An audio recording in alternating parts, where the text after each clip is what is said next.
Rieccoci allora, rieccoci in diretta, di nuovo buona domenica se vi sintonizzate in questo momento su Antenna 3, avete appena assistito alla celebrazione dal Santuario della Madonna di Borbiago di Mira, il Patriarca di Venezia, un altro accenno anche fortemente politico, quello del Patriarca di Venezia sulla situazione attuale, sul futuro, sul post-emergenza, sperando che ci sia un post-emergenza, diciamo, più avanti, un nuovo ripensamento della politica, dell'economia soprattutto, e poi la speranza di poter rivedere la gente durante le celebrazioni, speranza appunto legata alle decisioni che poi verranno prese dal governo. Ne abbiamo parlato prima con il nostro Lorenzo Maier, prima della celebrazione della messa, nella prima parte di questa edizione straordinaria questa mattina. Come sapete non c'è più l'obbligo del termoscanner, e questo è un passo in avanti per la celebrazione dei funerali. L'abbiamo parlato appunto un'ora fa. Ci sono le disposizioni per i funerali che sono ovviamente molto strette, ma che si potranno quindi celebrare da domani, e la speranza è quella di non solo poter celebrare i funerali, ma anche le messe festive, le messe nei giorni feriali, e questa è una decisione sul tavolo di concertazione tra la CEI e il governo. Si parla di date tra il 24 maggio e il 31 maggio, staremo a vedere. Questo per quanto riguarda le messe. Nel frattempo siamo quasi vicini alla conferenza stampa del governatore Zaia, lo ricordiamo oggi. Il governatore alla vigilia del 4 maggio, quindi dall'inizio della cosiddetta fase 2, che vedrà sul fronte lavorativo 1.200.000 veneti che tornano al lavoro in diverse attività produttive, quindi un inizio, diciamo, della fine del lockdown, un inizio graduale come sapete, ed è un inizio graduale che non piace ad alcune categorie, a tante categorie, come ad esempio i ristoratori e i commercianti, che devono ancora attendere settimane se non un mese, nel caso ad esempio dei parrucchieri o dei baristi o dei ristoratori. Bene, oggi il governatore Zaia leggerà, insomma, informerà i cittadini della nuova ordinanza regionale che prorogherà le misure della precedente ordinanza regionale, con qualche evidentemente aggiustamento. Quindi fra poco lo scopriremo e quindi ci collegheremo con Marghera. Nel frattempo continuano le manifestazioni un po' macchia di leopardo che abbiamo raccontato anche in questi giorni da parte ad esempio degli artigiani, dei commercianti, dei parrucchieri. L'abbiamo visto nei giorni scorsi. Domani c'è un appuntamento importante a Venezia che seguiremo nella zona della Basilica, nella zona, scusate, di Piazza San Marco, ma non solo, un corteo proprio di commercianti e di artigiani che si snoderà per tutta la città di Venezia, previsto domani mattina alle 10. Nel frattempo, ad esempio, restando in provincia di Venezia, vediamo questa mattina i commercianti della zona di Santa Maria di Sala che hanno portato le chiavi al sindaco, come un po' sta accadendo in questi giorni. Ora vediamo il video che ci ha inviato Anna Maria Parisi. Avete trovato anche le soluzioni, ne sono convinto, ho visto delle attività che mi hanno lasciato di stucco, perché l'ingegno di chi lavora, di chi deve arrivare a fine mese, di chi ha i contributi da pagare, di chi ha la gente da sostenere, io capisco e immagino quanta fatica sia, e vi posso garantire che vi siamo molto vicini, non dal punto di vista solo morale, ma cercheremo di essere. Questa è una parte dell'intervento del sindaco Fragomeni, che poi vedremo integralmente più tardi a Santa Maria di Sala. Ma giusto per farvi capire come questi sit-in, questi flash mob, chiamiamoli come vogliamo, continuano in questi giorni. Il grido non si spegne. Ieri ci raccontava ad esempio il presidente del settore acconciatori del Confartigianato Marca Trevigiana che c'è una campagna social in atto, quindi non solo sit-in e flash mob, ma dei selfie, delle immagini, dei video che poi vengono postati sulle pagine Facebook per testimoniare ogni giorno la difficoltà delle persone, soprattutto di questi settori che stanno ovviamente si trovano in un tunnel dal quale non vedono uscita. Nel frattempo, da domani, come dicevamo, molte cose cominciano a tornare gradualmente alla normalità, anche dal punto di vista sanitario. Allora, nel prossimo servizio, in attesa sempre di collegarci con Marghera e restando ad esempio nella Marca Trevigiana, nell'ULSS 2, vi facciamo vedere come ritornano gradualmente, è bene sottolinearlo, alla normalità alcune prestazioni sanitarie negli ospedali dell'ULSS 2 Marca Trevigiana. Guardate. Fase 2 significa anche la graduale ripresa delle attività sanitarie ordinarie secondo le priorità assegnate e con nuove regole di accesso. Gli ospedali distretti e il Dipartimento di Prevenzione dell'ULSS 2 ritorneranno gradualmente alla normale attività con la ripresa di tutte le prestazioni. La riapertura però avverrà per step e con nuove regole di accesso ai servizi per limitare la possibilità di contagio e prevenire gli assembramenti. L'invito per questo è quello di accedere alle strutture sociosanitarie solo per effettiva necessità, indossando mascherine e guanti, in alternativa gel per disinfezione delle mani. Nello specifico, l'accesso all'ospedale è consentito esclusivamente a coloro che devono usufruire di prestazioni sanitarie urgenti o programmate, devono far visita a un ricoverato, devono usufruire di prestazioni farmaceutiche.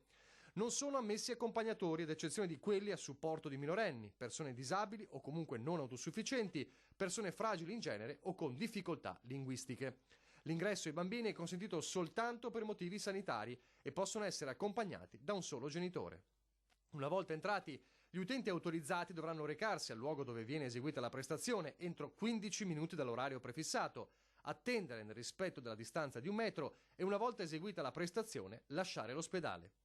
Le visite ai degenti sono autorizzate a una sola persona, esclusivamente dalle 19 alle 20 e per una durata limitata. Le visite sono invece vietate nei reparti Covid, internistici e negli altri reparti in cui le condizioni cliniche dei pazienti ricoverati sono particolarmente fragili. Altro capitolo. Nel pronto soccorso sono previsti percorsi differenziati di accesso per pazienti Covid e non Covid, indicati da apposita segnaletica. È opportuno recarsi al pronto soccorso solo per traumi e ferite o altre condizioni di emergenza o dopo aver interpellato il proprio medico curante o di continuità assistenziale. Inoltre, gradualmente, nelle prossime settimane riprenderà l'attività al pubblico anche dei servizi sociosanitari territoriali, con tempi e modalità che saranno comunicati successivamente, ma sempre nel rispetto delle linee guida regionali per la prevenzione del contagio. Da lunedì 11 maggio l'accesso ai prelievi sia nelle sedi ospedaliere che in quelle distrettuali è previsto solo su prenotazione. Fino a quella data sarà invece possibile accedere senza prenotazione. Infine, da domani sarà possibile prenotare prestazioni in classe di priorità U entro 72 ore, prestazioni in classe di priorità B entro 10 giorni, prestazioni in classe D entro 30 giorni, percorsi controlli oncologici e materno-infantili e infine controlli a breve per riacutizzazioni. Allora, questo è il quadro, ve lo faremo poi rivedere più avanti anche nel corso del nostro telegiornale di Treviso per farvi capire esattamente da domani cosa si può, cosa non si può fare ovviamente negli ospedali, le visite, le prestazioni sanitarie. È importante capirlo per i tanti che in questi 2 mesi insomma, di lockdown, come l'abbiamo chiamato, non hanno potuto effettuare queste prestazioni e quindi è importante che lo sappiate. 5 minuti, io vedo come sempre il tavolo della protezione civile regionale con tutti i microfoni in attesa del governatore lì sul posto e poi ci parleremo. A fine conferenza c'è il nostro Filippo Fois con Paola Barbato, vedremo di capire quali saranno le novità della mattinata. Nel frattempo, poi oggi vi parleremo anche del trasporto, delle novità del trasporto da domani, treni, autobus, e quindi seguiteci perché vi daremo tutte le indicazioni importanti. Appunto a proposito di trasporto pubblico, da Treviso sono partite le indicazioni che hanno permesso agli scuolabus di ottenere il pagamento di fatture essenziali per la loro sopravvivenza. È un nome storico dell'autonoleggio trevigiano, Battistuzzi, fa una proposta al presidente di MOM, Mobilità di Marca, Giacomo Colladon. Sentiamo. Non è che la MOM domani possa comprare 50 autobus in più e assumere 50 autisti in più per andare a sopperire a una situazione contestuale che non sappiamo quanto dura.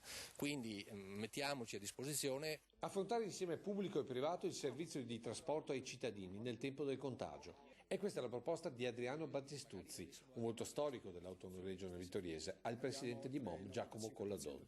Due storie simili, partite il primo all'ATM di Vittorio Veneto e il secondo alla CTT di Treviso, e tutte e due con un'unica passione: far funzionare il trasporto passeggeri su gomma migliorandolo giorno per giorno. Ecco perché Adriano ci fa vedere questo bus a 2 piani, €500.000 per 90 posti. I costi di gestione sono molto simili ad un mezzo da 50 come gli autobus, ma con le limitazioni del contagio può portarne 40 contro i 15 dei mezzi MOM. Uno solo dei tanti motivi per collaborare assieme. Certo che ci saranno da stabilire delle regole, il come, il chi, il quando, il come, chi gestisce, il quanto potranno corrisponderci come compenso e il quando potranno pagarci.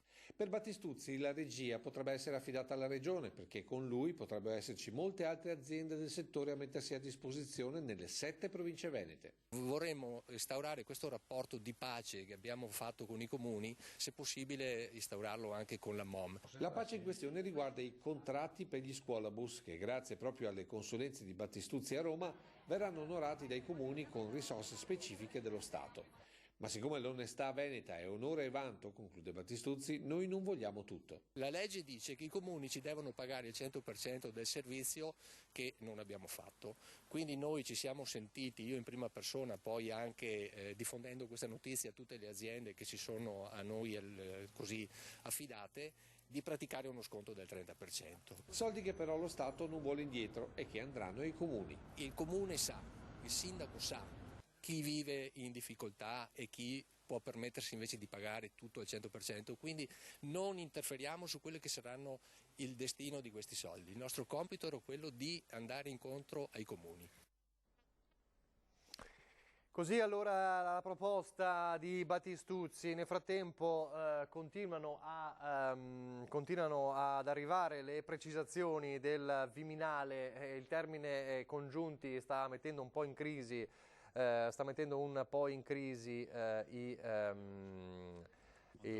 i cittadini, i residenti. Ecco, è arrivato proprio il governatore Zaia, allora sentiamo lui e poi commentiamo.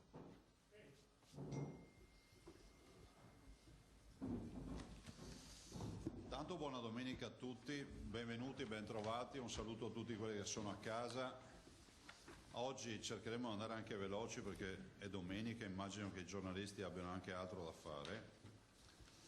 E quindi inizierei subito col bollettino, in maniera molto veloce. I tamponi sono 378.509, vi faccio notare che sono 7.000 tamponi anche durante le festività, i giorni di festa al giorno. Peraltro stamattina nella videoconferenza che abbiamo fatto è confermato ormai la chiusura del secondo giro nelle case di riposo, lavoratori, e si continua, quindi si è stabilizzato il fatto che si fanno tutti i giorni i tamponi e abbiamo un obiettivo di chiudere i giri nel giro mediamente di 15-20 giorni al massimo, quindi si fa questo monitoraggio. Persone in isolamento sono 6.830, sono 335 in meno rispetto a ieri, quindi sta scendendo drasticamente. E qua c'è anche l'assessore Bottaccini e l'avvocato Botteon che salutiamo. Il numero dei positivi sono 18.318, sono 74 in più. Ovvio che noi stiamo facendo un'azione chirurgica nel cercare di scovare i positivi. I ricoverati 1.058, 12 in meno. Le terapie intensive, eccolo qui, 103. Meno 5. Festeggeremo quando scendiamo sotto le 100. I dimessi 2.694 più 24.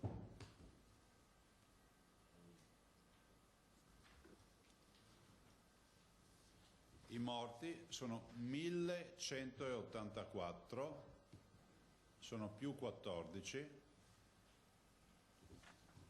E 1184 il totale quanto è? 1500?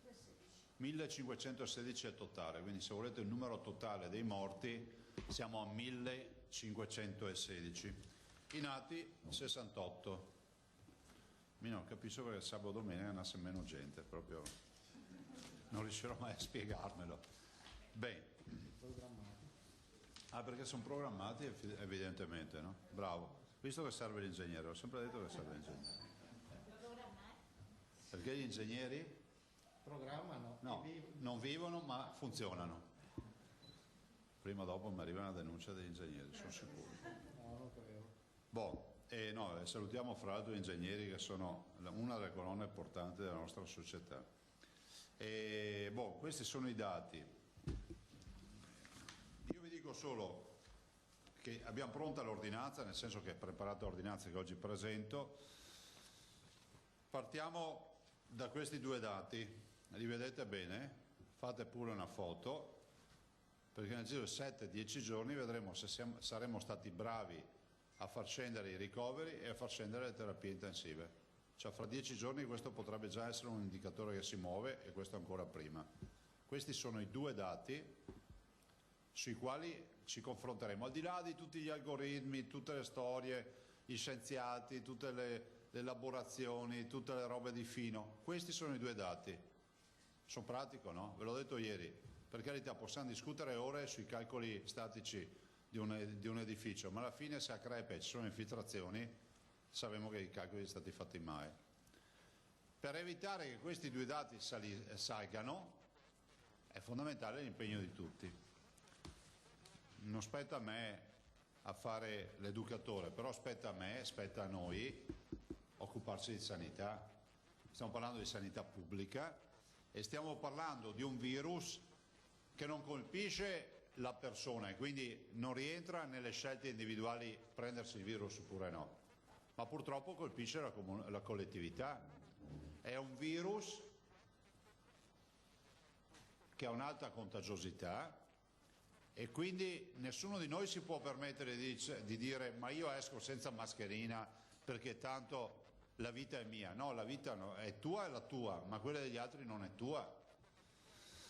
Mi sono arrivate un sacco di segnalazioni, lo sapete, e le segnalazioni vanno nella direzione che magari alcuni ancora non portano la mascherina, alcuni ancora pensano che sia tutto finito e io penso che sia fondamentale che non passi un principio che per colpa di qualcuno non si fa più credito a nessuno. Era il mio cazzolaio, vecchio cazzolaio, che aveva sto cartello, no? Per colpa di qualcuno non si fa più credito a nessuno. E io mi ricordo, la vedevo da bambino, sta scritta, e questo mi è rimasto impresso, no? Che è il senso del bene comune, no? Per colpa di qualcuno che non pensa al bene comune non si fa più credito a nessuno. Quindi vi dico che l'ordinanza va nella direzione della volontà non di essere coercitivi, ma di tutelare la salute dei cittadini. E questo è un obbligo di legge che noi abbiamo. Lo dico anche nel rispetto delle migliaia, guardate, sto pesando le parole, delle migliaia di ragazzi che ci hanno scritto in queste ore.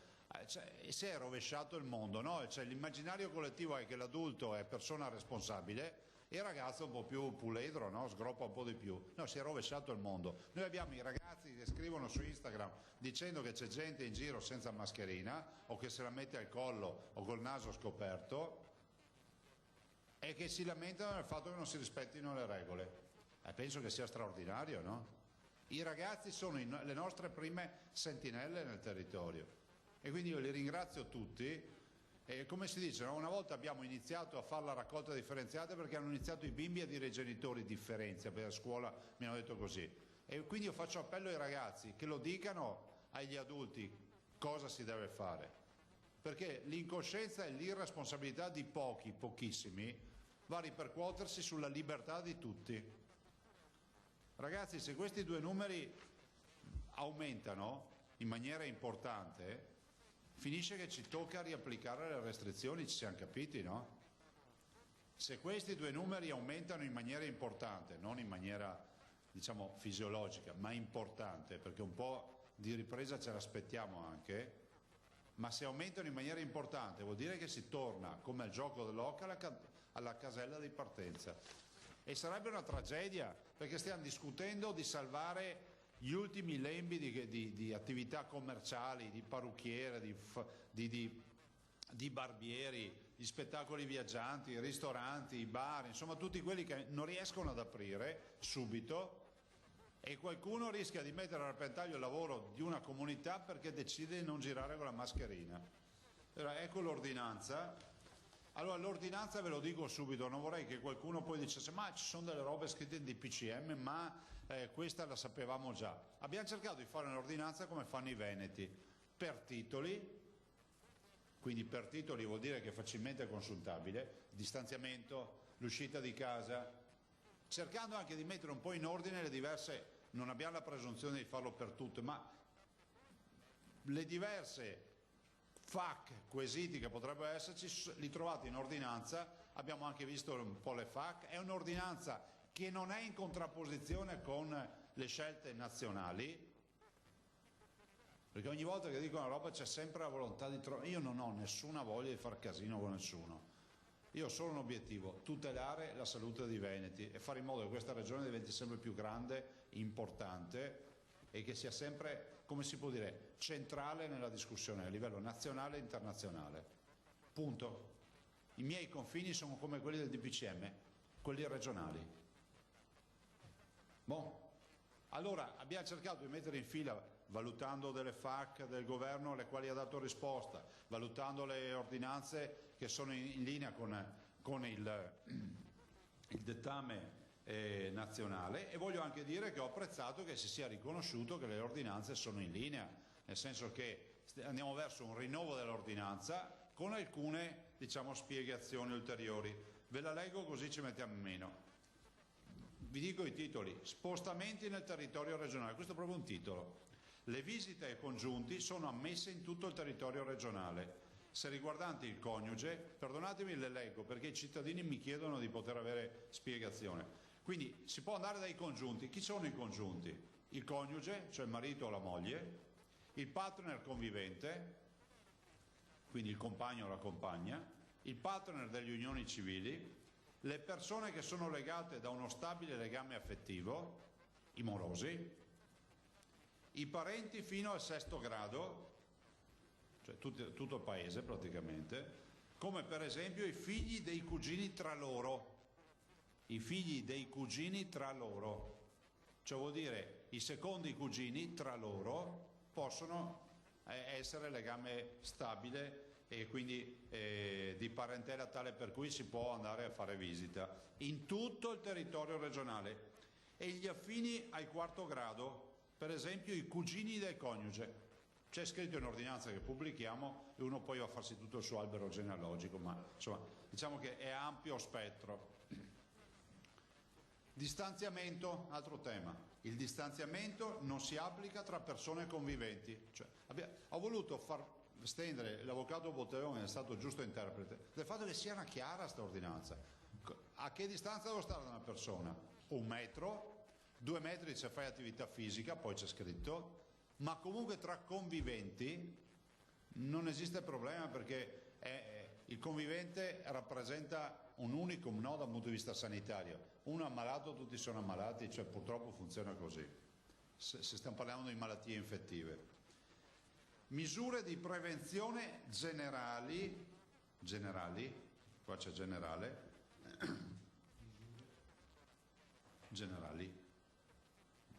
perché è scritto generale, nell'intero territorio regionale.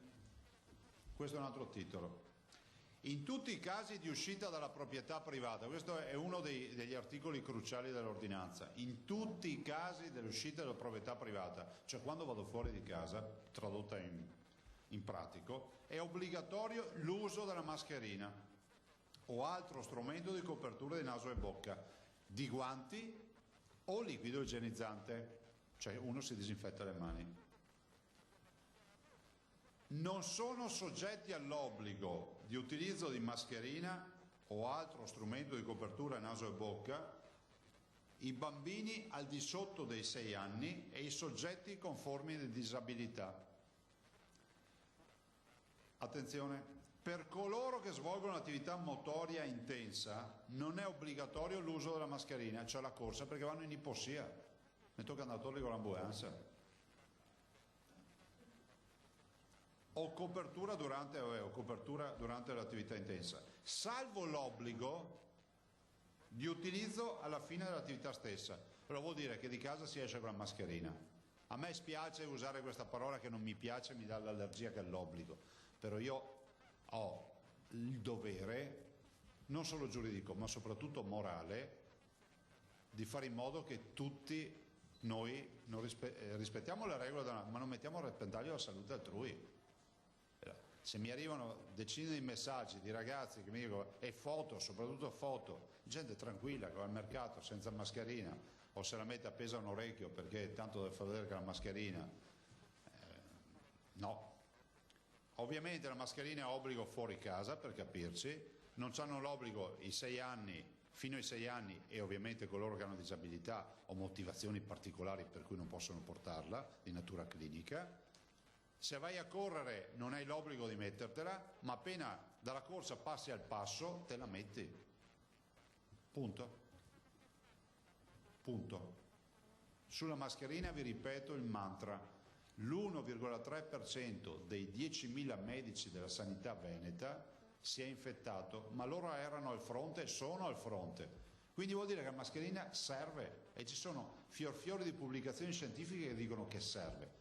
A questo punto, se uno non la porta, vuol dire che pensa che sia un complotto quello del coronavirus. Se allora pensate che è un complotto, organizzo le visite alle terapie intensive. Però vedete che complotto è. Abbiamo 1516 morti e ne abbiamo ancora 103, 107 in terapia intensiva. Attività motoria e sportiva nel territorio regionale.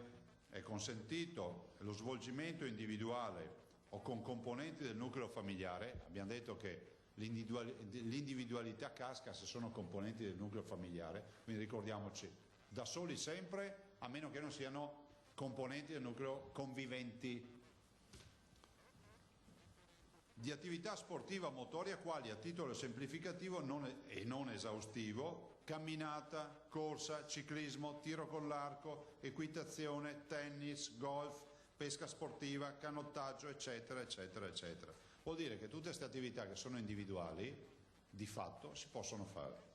Al fine di svolgere l'attività motoria, ecco l'altro passaggio, o sportiva di cui sopra, è consentito spostarsi con mezzi pubblici o privati per raggiungere il luogo individuato. Se uno fa arrampicata da solo, ciappa la macchina, va sotto la montagna e va su le rocce, nei limiti del territorio regionale, sempre il confine regionale. Noi allora sappiamo che all'interno del confine regionale possiamo fare molte cose, quasi tutto, ma fuori no. È consentita l'attività motoria anche dell'addestramento degli animali, quindi chi ha il tema del cane da addestrare o altre attività può ovviamente, o il cavallo, se qualcuno ha il cavallo da addestrare, lo può fare all'aperto. Punto 5. Attività agonistiche e impianti sportivi. Questo è un punto importante, anche questo, lo sono anche gli altri, ma questo dà risposte a molti.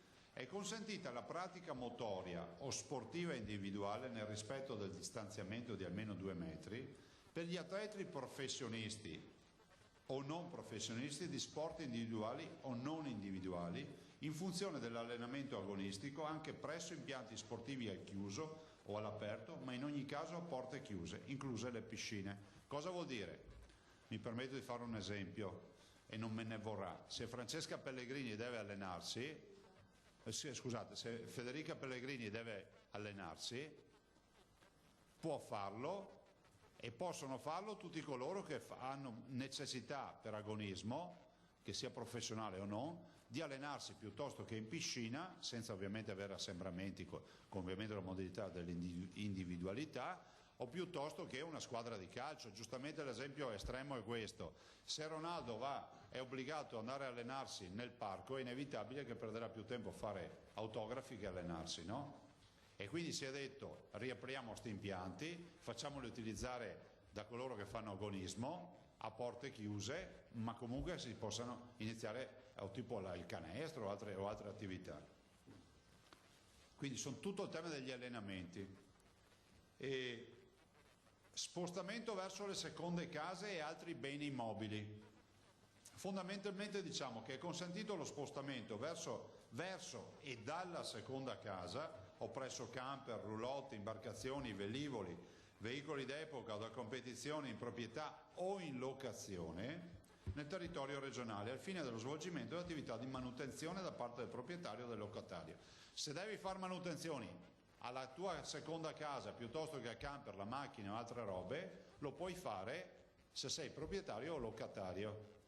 Uno ha, che so, un'auto a noleggio che la deve manutentare perché va a farsi non so, sfilate delle auto d'epoca o per altri motivi, lo può fare. Parchi, giardini e ville, sono aperti parchi e giardini e ville anche di quelle pubbliche. Chiusure festive ed esercizi commerciali.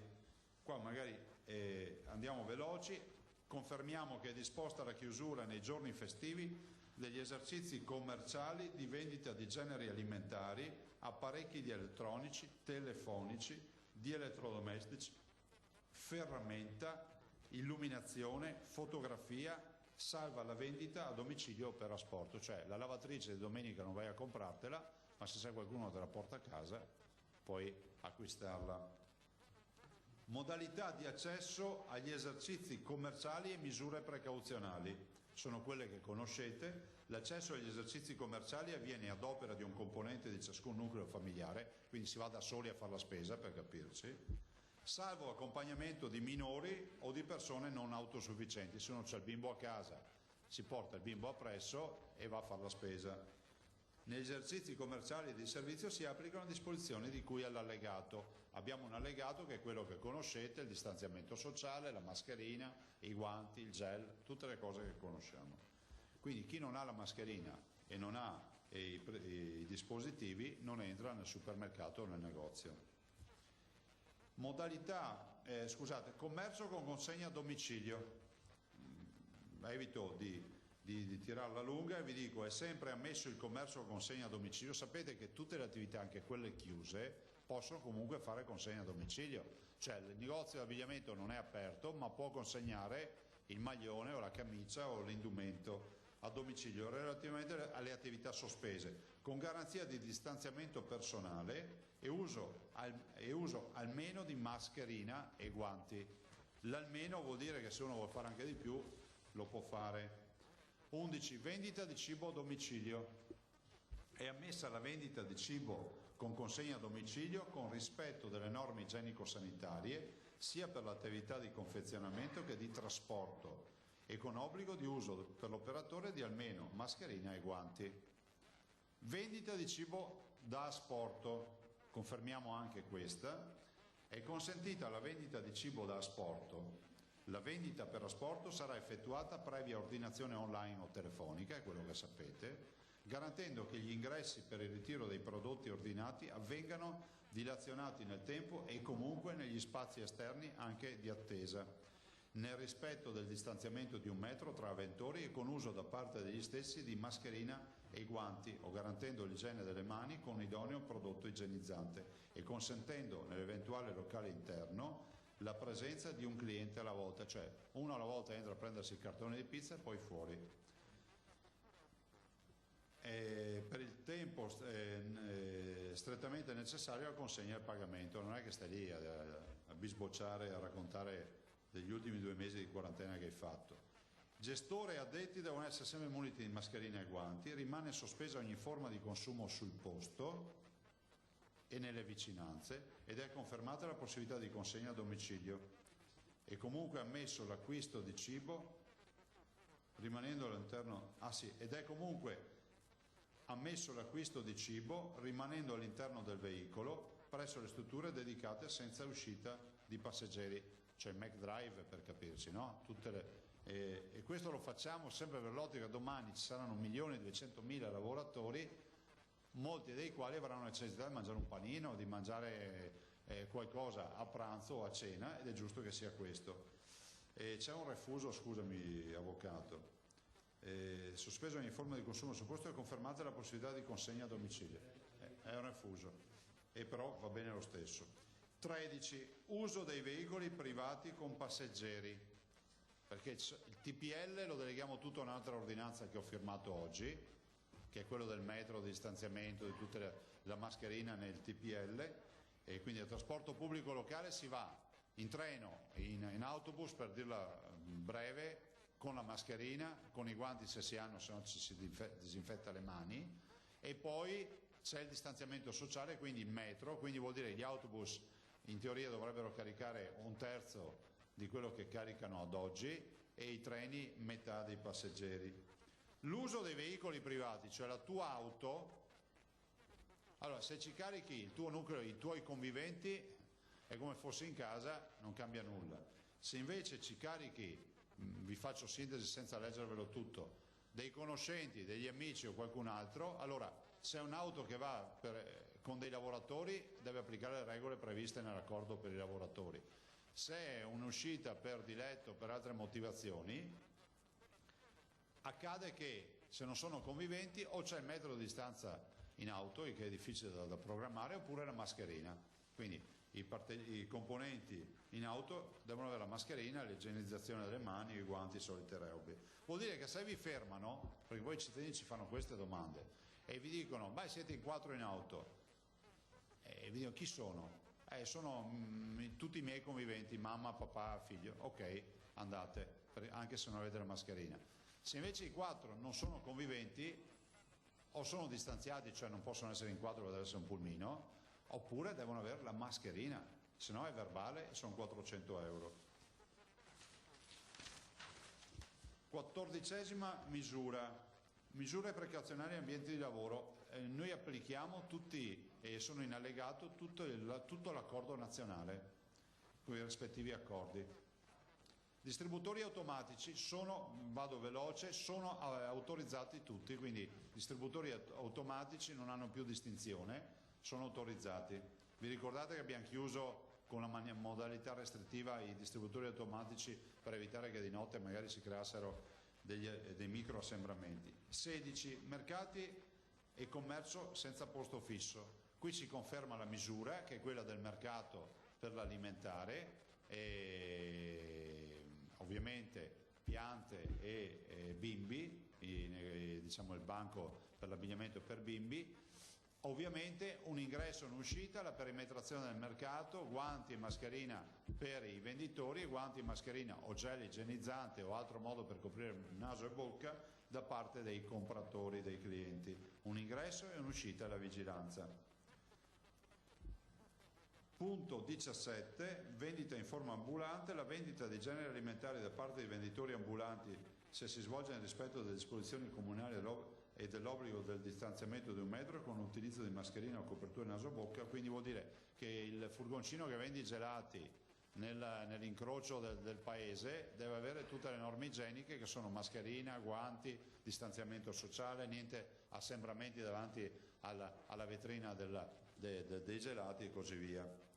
Navigazione. È consentita la navigazione, quindi qualsiasi tipo di navigazione, fatte salve disposizioni restrittive delle autorità competenti sul demanio marittimo. Questo per ovvi motivi, perché noi non sappiamo quali siano le restrizioni e dove. Cimiteri e riti funebri. È consentito l'accesso ai cimiteri nel territorio regionale.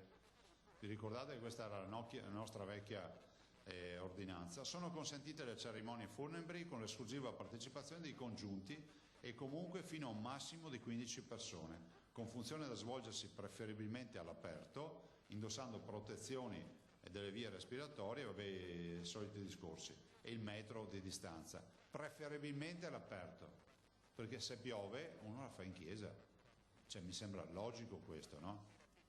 Cioè la fa in un luogo deputato, se è cattolico la farà in chiesa, e se è di altre confessioni religiose la farà dove ritiene opportuno di farla, cioè non è che se piove uno è costretto ad andare sotto la pioggia, perché poi c'è anche chi le leggi le rispetta e comincia a dire oggi piove, cosa faccio? Boh. Biblioteche. È consentita l'apertura di biblioteche pubbliche e private per la sola attività di prestito, assicurando che la consegna e la restituzione dei volumi avvenga con modalità idonee da evitare qualsiasi rischio di contagio. Quindi i temi che conosciamo già. Aree verdi e naturali, si confermano le manutenzioni nelle aree verdi e naturali tipo spiagge o aree diciamo di pregio ambientale, come prevedevamo già prima. Orti, terreni agricoli e boschi. È ammesso lo spostamento anche fuori dal comune presso orti, anche sociali e comunali, terreni agricoli e boschi per l'attività di coltivazione e a fini di autoconsumo da parte dei proprietari ed aventi altro titolo, quindi locatari ad esempio, coloro che hanno un pezzo di terra in affitto.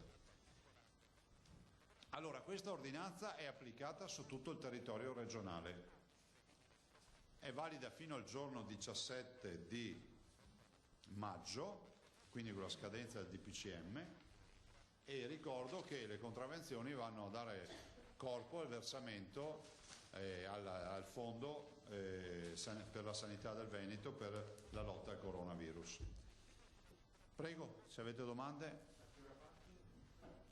Guardate, è considerata firmata e comunque parte dalle ore 24, perché l'altra resta dalle ore 24, decade l'altra e c'è questa.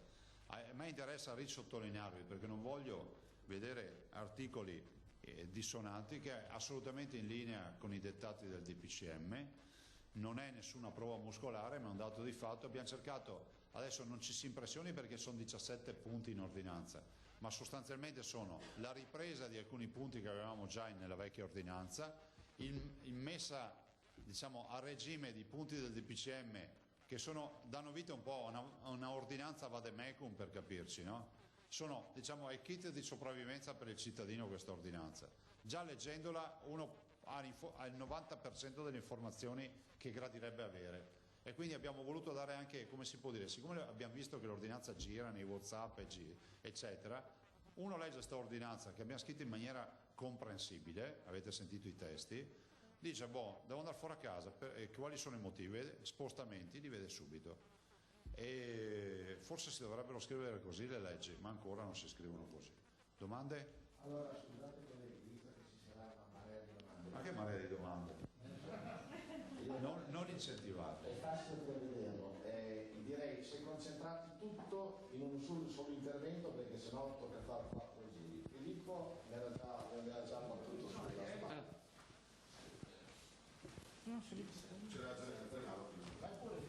Buongiorno Presidente. Ciao. Siccome oggi è prevedibile che sarà dato molto spazio anche ai provvedimenti nazionali in vista di domani, questa è un'ordinanza regionale, per aiutare i cittadini a capire qual è lo specifico di questa ordinanza regionale rispetto a quello che ascolteranno magari in TV sul piano dei provvedimenti del governo, cioè cos'è che in Veneto si potrà fare o non fare rispetto alle disposizioni nazionali. Parliamo di piccoli allentamenti o di piccole restrizioni, ma insomma... Le restrizioni sono l'uso della mascherina, i negozi chiusi la domenica, allora, mascherina, restrizione.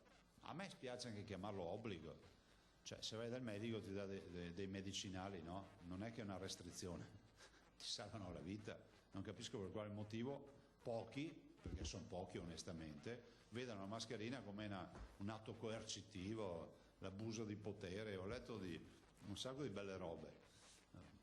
Se fosse un virus che te lo prendi e ti sistema e non vai in giro, io dico fai a meno di usare la mascherina, vuoi morire, è una scelta tua, siamo in un paese libero, ma qui c'è un problema anche di impegno e responsabilità collettiva. Quindi le mascherine noi le abbiamo applicate in maniera più diciamo importante, quindi l'uso della mascherina. I negozi chiusi la domenica cerchiamo di dare anche modo di fare in modo che ci sia sto polmone, no? Sta valvola di sfogo di abbassare la tensione un giorno alla settimana. Questa è la visione, no? Quasi tutto chiuso ci permette un giorno non dico di quarantena, perché poi si può andare a passeggiare, a trovare i congiunti, andare al cimitero, andare a un sacco di posti, però pensare che le attività che chiudiamo comunque frenano i centri commerciali, i luoghi di aggregazione importanti che ci preoccupano, noi lo manteniamo questo, finché possiamo lo manteniamo. E poi che altre coercizioni, cioè, restringimenti c'è? Niente, cosa c'è? già una prenotazione dello sport? Sì, sulla sport noi siamo molto fiscali, nel senso che si fa la prenotazione, si esce da soli, si consuma a casa, insomma l'asporto è applicato come norma un po' da tutte le regioni e anche dal governo. Diciamo che noi lo abbiamo visto in maniera molto più, diciamo, codificata, per evitare che a 1 metro dalla pizzeria ci sia la panchina e magari ci comincino a esserci microassembramenti di chi mangia, di chi beve o quant'altro. Non è che sono un delitto gli assembramenti, ma il virus gode negli assembramenti perché si diffonde. E poi abbiamo il tema dell'attività sportiva che abbiamo recepito, insomma c'è l'attività sportiva, c'è tutta. Avevo una domanda secondaria, non è proprio Prego. dell'ordinanza, però è molto legata. Tu dicevi ci aspettiamo una qualche ripresa fisiologica del virus. Ma sentite, escono 1.200.000 cittadini. Appunto. Siccome hai a fianco il mago dei modelli matematici, Lui sa tutto c'è una previsione entro la quale si potrebbe dire vabbè, questo è un aumento fisiologico legato all'imissione, non c'è? Ci stiamo lavorando, guardi, l'assessore Bottacini ci sta lavorando, no, però sappiamo temporalmente sì, a 7 giorni, 7-10 giorni i ricoverati, se è stato gestita male questa fase, i ricoverati aumenteranno in maniera importante, appunto. Come sono calati in maniera importante, aumenteranno in maniera importante. Non si dica poi che è colpa di Tizio, di Caio, di Pantalone, cioè qua è colpa di tutti. Se portiamo la mascherina gli diamo una stretta finale, se non la portiamo pazienza, vorrà dire che la comunità ha deciso, o meglio, per colpa di pochi molti si ammaleranno. Allora io vado da sinistra adesso a destra. Allora, scusa Massimo, così sto sempre. Gatto di Sky TG24, poi TGR, poi Fois, poi Emiliano e poi Antonella Prigioni, poi passo ai giornali. Ciao Gianfranco. Buongiorno Presidente, solo un chiarimento di natura tecnica per quanto riguarda la navigazione, cioè parliamo di acque interne ovviamente. Sì, di acque mare e acque interne. Senza limiti se non previsti dall'autorità competente. Delle restrizioni tipo le capitanerie, che so, c'è una scelta della capitaneria di non farle circolare, che so, in laguna, dico delle cretinate, nel senso che faccio degli esempi che non hanno forse neanche senso, però dico, se ci sono delle ordinanze delle capitanerie per i più disparati motivi, noi però, ecco, questa ad esempio, lo chiedevo prima a Filippo, è una norma tipica sartoriale che può andare bene solo al Veneto. Cioè che il Veneto, capite che il DPCM non prevede proprio il tema della navigazione, ma da noi è come togliere le biciclette in Olanda, insomma ragazzi, da noi la navigazione la si fa nei fiumi, Venezia vive di navigazione, i ragazzi si spostano, cioè ci si sposta con l'imbarcazione per andare a fare la spesa o quant'altro, quindi va pensata anche sta roba. Sempre una curiosità, tante mail che arrivano, le autoscuole, che nessuno ne parla. Delle autoscuole ci hanno anche scritto, però al momento è il codice Ateco, no? No, sono codice Ateco chiuso, quindi l'attività didattica può essere fatta A distanza. e per il resto invece codice Ateco chiuso. Codice Ateco chiuso, però possono fare l'attività di... prego.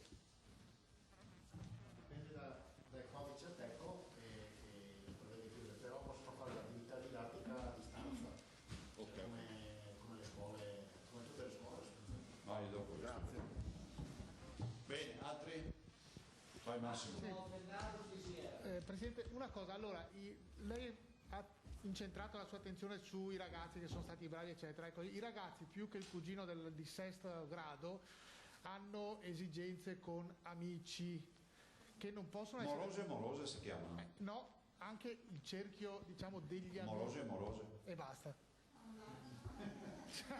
Devono averne tanti, insomma. Pare che non sia la storia di quella della cadena da saltare, Te ricordi? No. Quello che non riesce ad andare in spiaggia perché c'è una catena. Sì, no, comunque sì, insomma, nel senso che loro, le esigenze dei giovani. Poi un'altra domanda. Cioè sanno che devono andare dal moroso o dal moroso. Vabbè, affetti. Dagli affetti. Boh. Per quanto riguarda invece il più generale, oggi leggevo sui giornali che il governo non ammette di andare verso le seconde case, o sbaglio? Ma per manutenzione infatti no, attenzione, non ci si dorme dentro, no, è chiaro, una persona, no, è scritto, io l'ho letto velocemente, uscita individuale solo per andare per finalità di manutenzione o vigilanza, cioè capite che non possiamo dire a un cittadino che ha una proprietà... non può neanche andare in montagna perché vuole andare in montagna. No. E l'ultima cosa, forse non ho capito io, è le macchine, gli autoveicoli, allora ci si muove per lavoro o per necessità mediche, giusto? Per quanto riguarda il lavoro io posso andare in 4 a lavorare sulla rispettando le norme dell'accordo fatto con i sindacati, cioè, è come fosse fabbrica all'interno della macchina. Quindi non c'è più il metro di distanza, ma c'è la mascherina e basta. Ok, ho capito ora, grazie. Forest, avete Veneta, Antenna 3.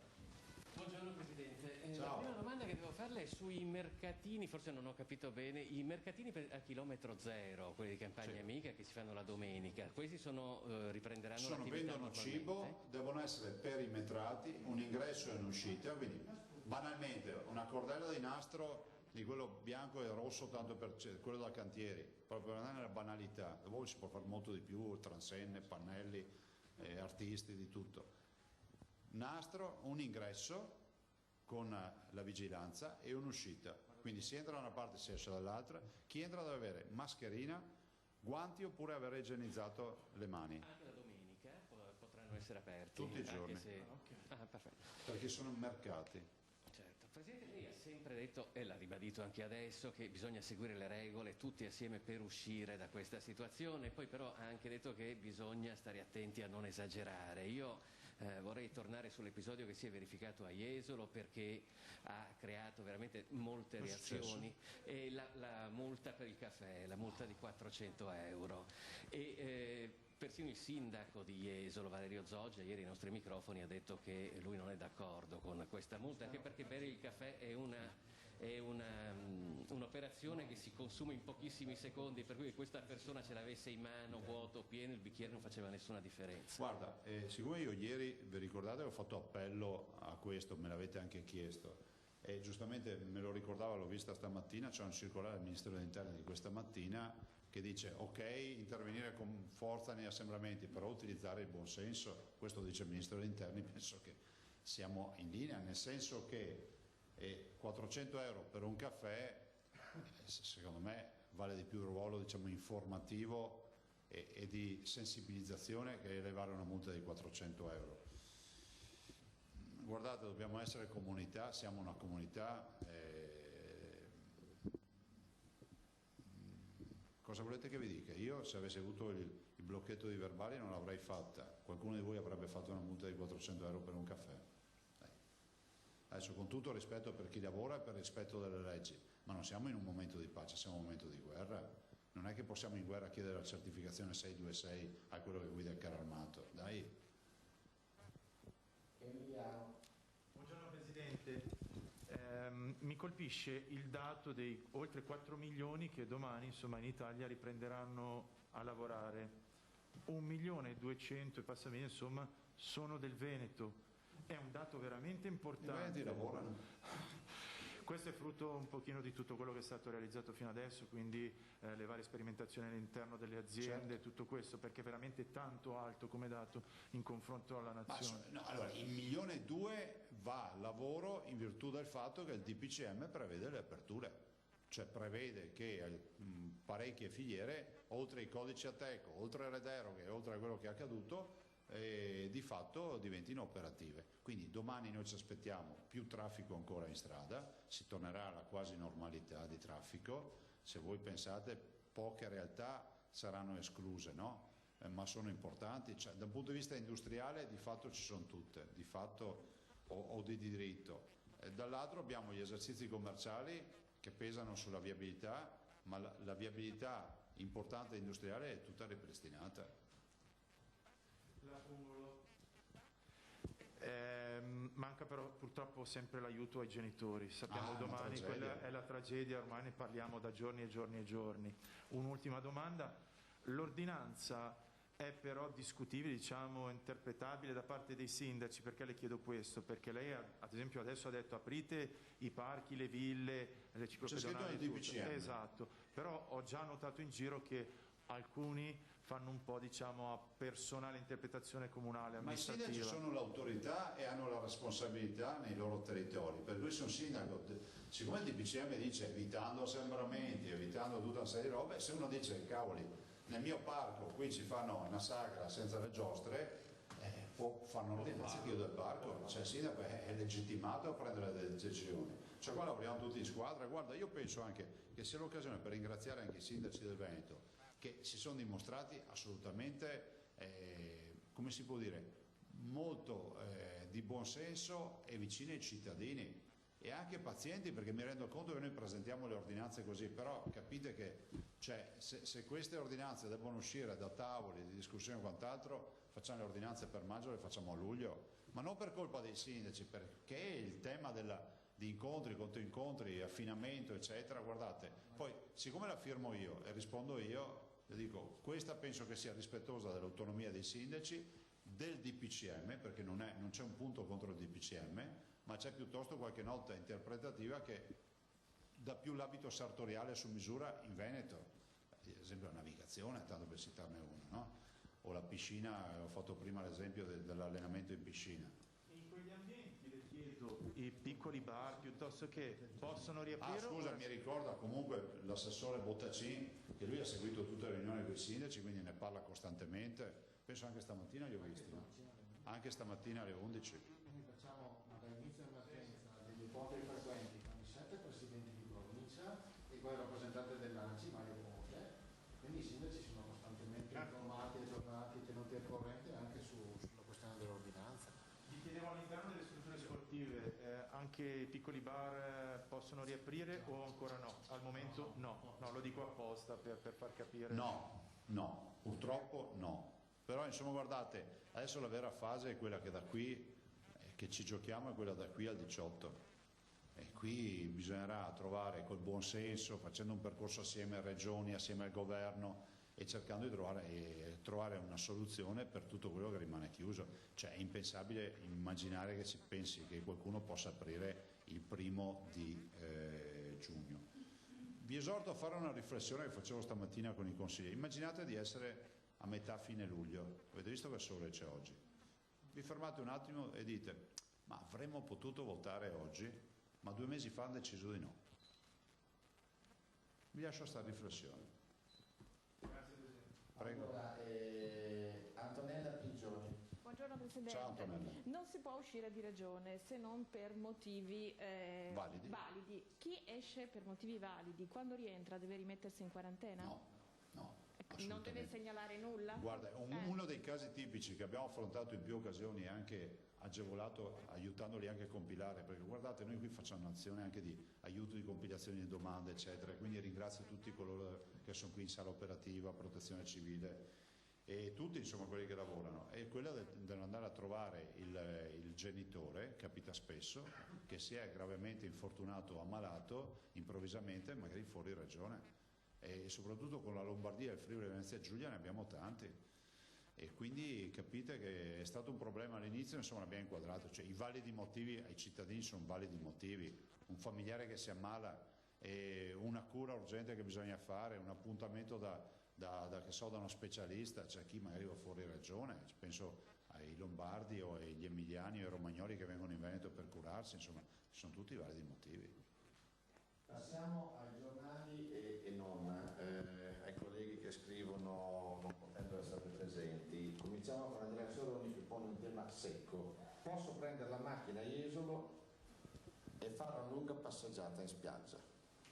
Scusa, ma lui dove abita? Posso arrivare da Vicenza con la mia macchina a Jesolo e fare una lunga passeggiata in spiaggia? Sì, perché può fare attività sportiva, abbiamo anche a nuotare. È previsto che, ma è fra l'altro il DPCM che lo dice oltretutto, è previsto, ma lo diciamo noi in maniera particolare, è previsto che l'attività sportiva individuale tu la puoi fare e puoi raggiungere il luogo dove vuoi farla, per cui se uno si deve specializzare a correre in spiaggia, correrà in spiaggia o sopra quelle dighe.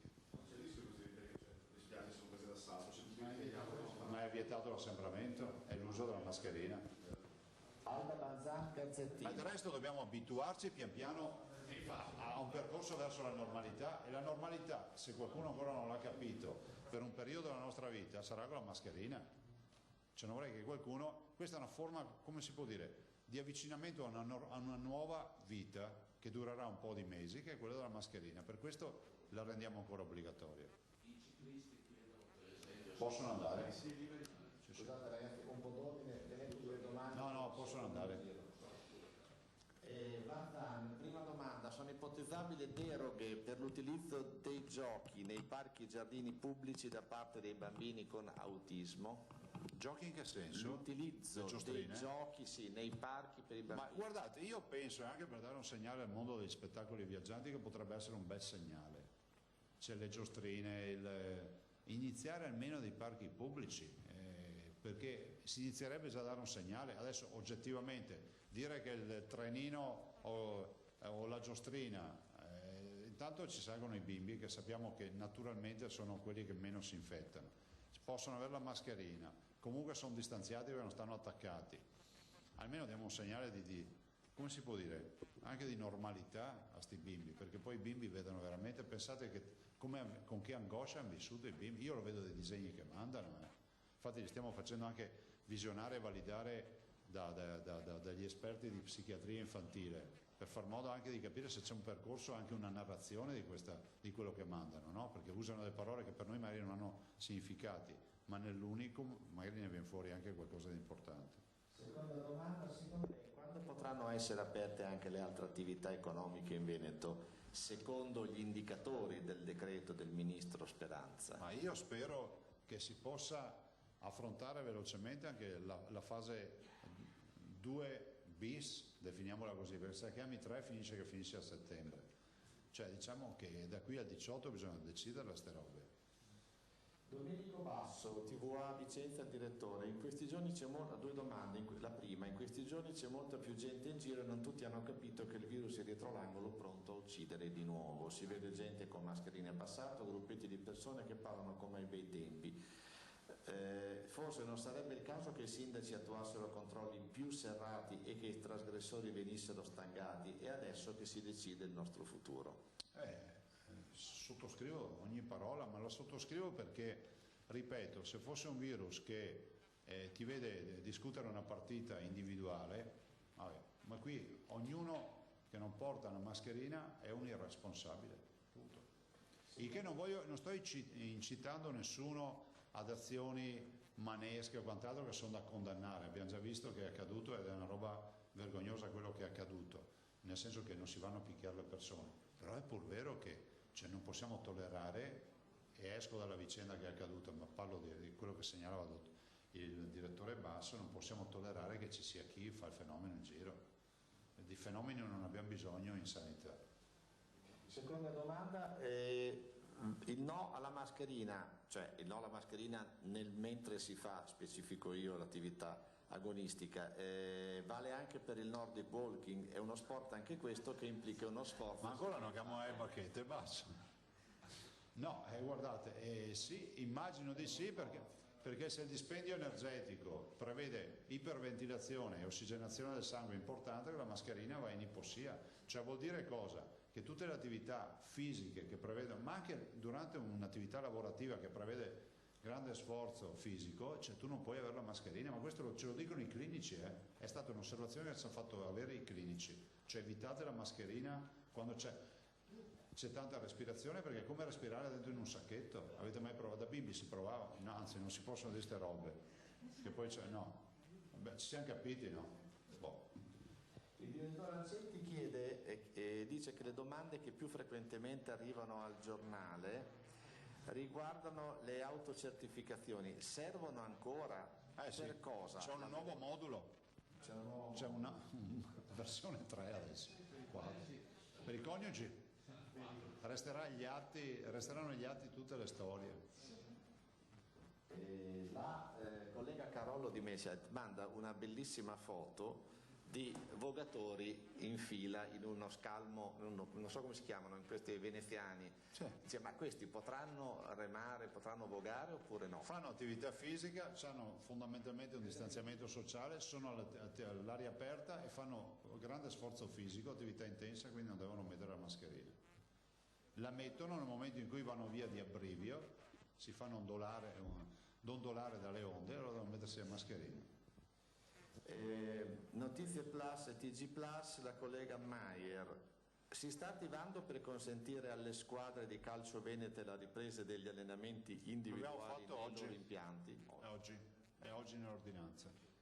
E dal NAS, mi pare sia l'ultima, Asca News, dice, lei ha detto che una certa ripresa di contatti, ma l'aveva chiesto indicativamente anche Filippo Tosato, è da mettere in conto in quali misure, in quali settori, a quali livelli riscatterebbe lo stop? No, guardate, intanto dobbiamo avere più giorni continuativi, adesso stiamo valutando se 7, 8, 10 giorni di incremento quotidiano e poi secondo una certa percentuale, ci sono delle elaborazioni che stiamo facendo. Però guardate, quello da cantiere è molto più immediato, non devono aumentare né i ricoveri né i contagi, né le terapie intensive. Sui contagi vi dico che è un dato, continuo a dirlo, abbastanza aleatorio, perché dipende dai tamponi che fai, dipende anche dalla politica dei tamponi che fai, quindi non solo la quantità dei tamponi ma anche la qualità dei tamponi.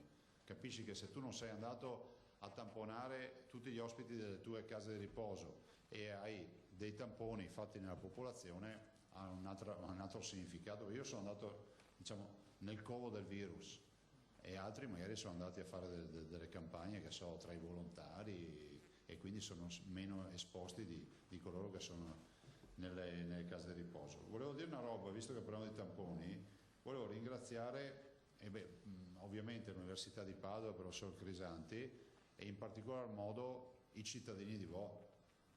Vo deve avere una medaglia al merito, deve avere un'onorificenza, ma non lo sto dicendo come battuta, lo valuti anche il Capo dello Stato. Perché? Perché penso che vedere una comunità che ci rappresenta, sono veneti, che si mette a disposizione, bimbi compresi, ma voi vi ricordate da bimbi quando c'è da fare la puntura? Sono i bambini in fila che si fanno fare il prelievo del sangue e tutti lì dedicano ore a mettersi in fila, e quindi abbiamo 3.000 prelievi di sangue, poi verrà fatto la mappatura del genoma, verrà fatto il test serologico, il tampone, guardate che è una roba unica, parlate di questo, non è solo un case history di natura sanitaria, ma è anche di natura di civiltà, di senso del bene comune. Allora io dico, vedo uno senza mascherina e vedo 3.000 persone a Vo incolonnate per farsi fare un prelievo che servirà a combattere il virus per tutti, cioè un senso del bene comune. Allora capite? Vo va valorizzato dopo essersi fatto 14 giorni di quarantena, tamponi in ingresso, tamponi in uscita, non so, qualcuno di voi ha fatto il tampone, non è proprio il massimo della vita farsi un tampone, c'è di meglio nella vita. Prego.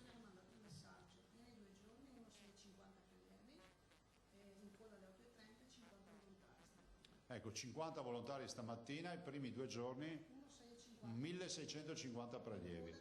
Guardate, io ho visto le foto, i bimbi in coda lì a fare il prelievo, magnifici, quindi veramente i miei complimenti a quelli che sono, direi anche, la sublimazione dei veneti ce l'abbiamo a Vo, per quello che hanno fatto, veramente ci stanno facendo fare una figura di altissima qualità a livello internazionale e anche di un grande segnale di civiltà. Presidente, sempre in questo ambito, il collega Basso ci gira la domanda, devo dire... comunque, ve lo anticipo, dirò a Ciambetti che dia il premio Leone, il Leone che si dà come riconoscimento annuale a un'autorità che venga data alla comunità di Vo, assolutamente. L'abbiamo dato a Federica Pellegrini l'anno scorso e io penso che sia pronto Vo.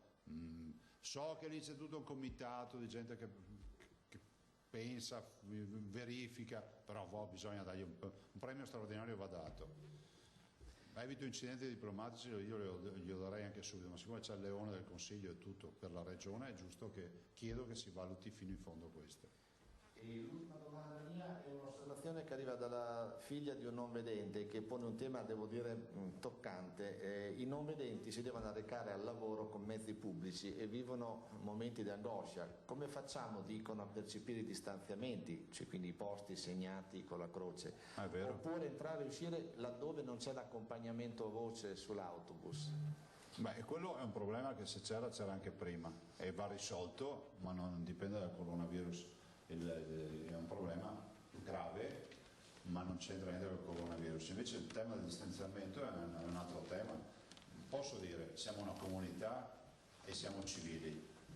Un non udente lo si vede e l'appello a tutti di fare anche quell'opera di, come si può dire, di assistenza civile che un popolo civile fa. Perché c'è inutile che io stia a dire che una donna incinta deve essere fatta accomodare in un autobus, mi sembra l'ABC o un anziano. Basta?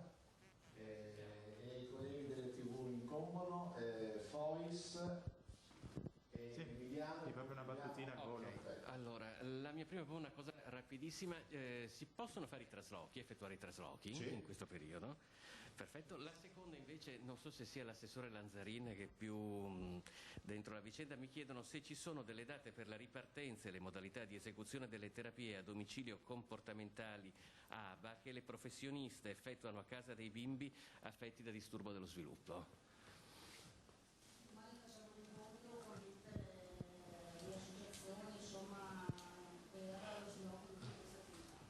Ecco, un'ultima domanda invece, Presidente, su quello che riguarda i mezzi pubblici, che è uno dei nodi fondamentali anche della lotta al contagio da coronavirus, perché ci segnalano proprio che in diversi autobus, per esempio qui nel veneziano, almeno un 30% delle persone non indossa la mascherina. È pensabile che ci sia un corpo speciale, magari di vigili, che controllano? Io penso che sia una sconfitta fare un corpo speciale. Allora, chi è che metterebbe le dita dentro nella presa della corrente? C'è qualcuno che metterebbe le dita? Solo uno che vuole togliersi la vita. Non capisco perché la mascherina venga percepita come è una mania di Zaia o di qualcun altro. Io lo trovo scandaloso. Guardate, perché non possiamo avere un sensore? Perché sarebbe da rifiutare le cure a chi non la porta. Lo dico ovviamente come provocazione. Cioè, quando arrivi in ospedale noi non sappiamo se ti sei comportato bene o male. Però se potessimo saperlo, almeno sapremmo chi abbiamo davanti. Avremo anche un dato epidemiologico, perché se uno non la porta capisci perché ti arrivi in ospedale. Però guardate, la roba più tragica è che si mette a repentaglio la salute di altri cittadini e questo è molto più grave. Emiliano, poi l'ultima domanda e chiudiamo. Volevo sentire, Presidente, la vostra opinione sul plasma, che sta dividendo o sta anche un pochino accendendo la speranza. Diciamo, sentivo anche Crisanti che ne parlava bene, insomma. Avete qualche riscontro? So che le sperimentazioni sono molte in questo momento. Noi abbiamo 12 pazienti in sperimentazione. Plasma cosa vuol dire? Prendiamo il sangue, ve la dico in maniera banale, quindi mi scuso con i clinici, ma così capiscono tutti. Preleviamo il sangue da chi è stato malato e sappiamo che ha già gli anticorpi neutralizzanti. Prendiamo la parte di sangue che è il plasma, viene lavorata in laboratorio, va messa in dei contenitori nelle sacche, dopodiché quando c'è un malato si inietta il plasma perché ha gli anticorpi dentro. Ve la banalizzo molto, però tutti capiscono. Cioè gli antagonisti del virus li iniettiamo e le cure funzionano. Nel senso che si vede che il trattamento con il plasma va in questa direzione.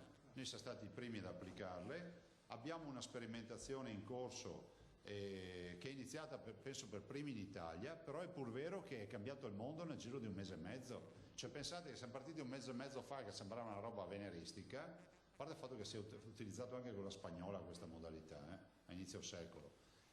E poi ad oggi abbiamo un sacco di aziende, si dice che ci siano almeno 160 test sierologici disponibili sul mercato, cioè c'è stata una proliferazione paurosa, quindi adesso siamo agevolati dal fatto che dobbiamo preparare sacche pronte per settembre, ottobre, quando magari ci sarà una recrudescenza e quindi avremo anche la cura e la terapia con il plasma.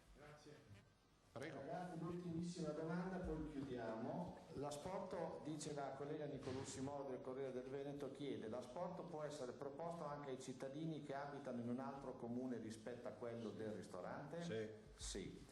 Non è che il cliente che si sposta per andare a prendere il cibo fuori comune, comunque nell'ambito della regione, rischia di essere multato? No, perché può andare a prendere il cibo, dopo dice anche che andava da Amorosa e si è a posto.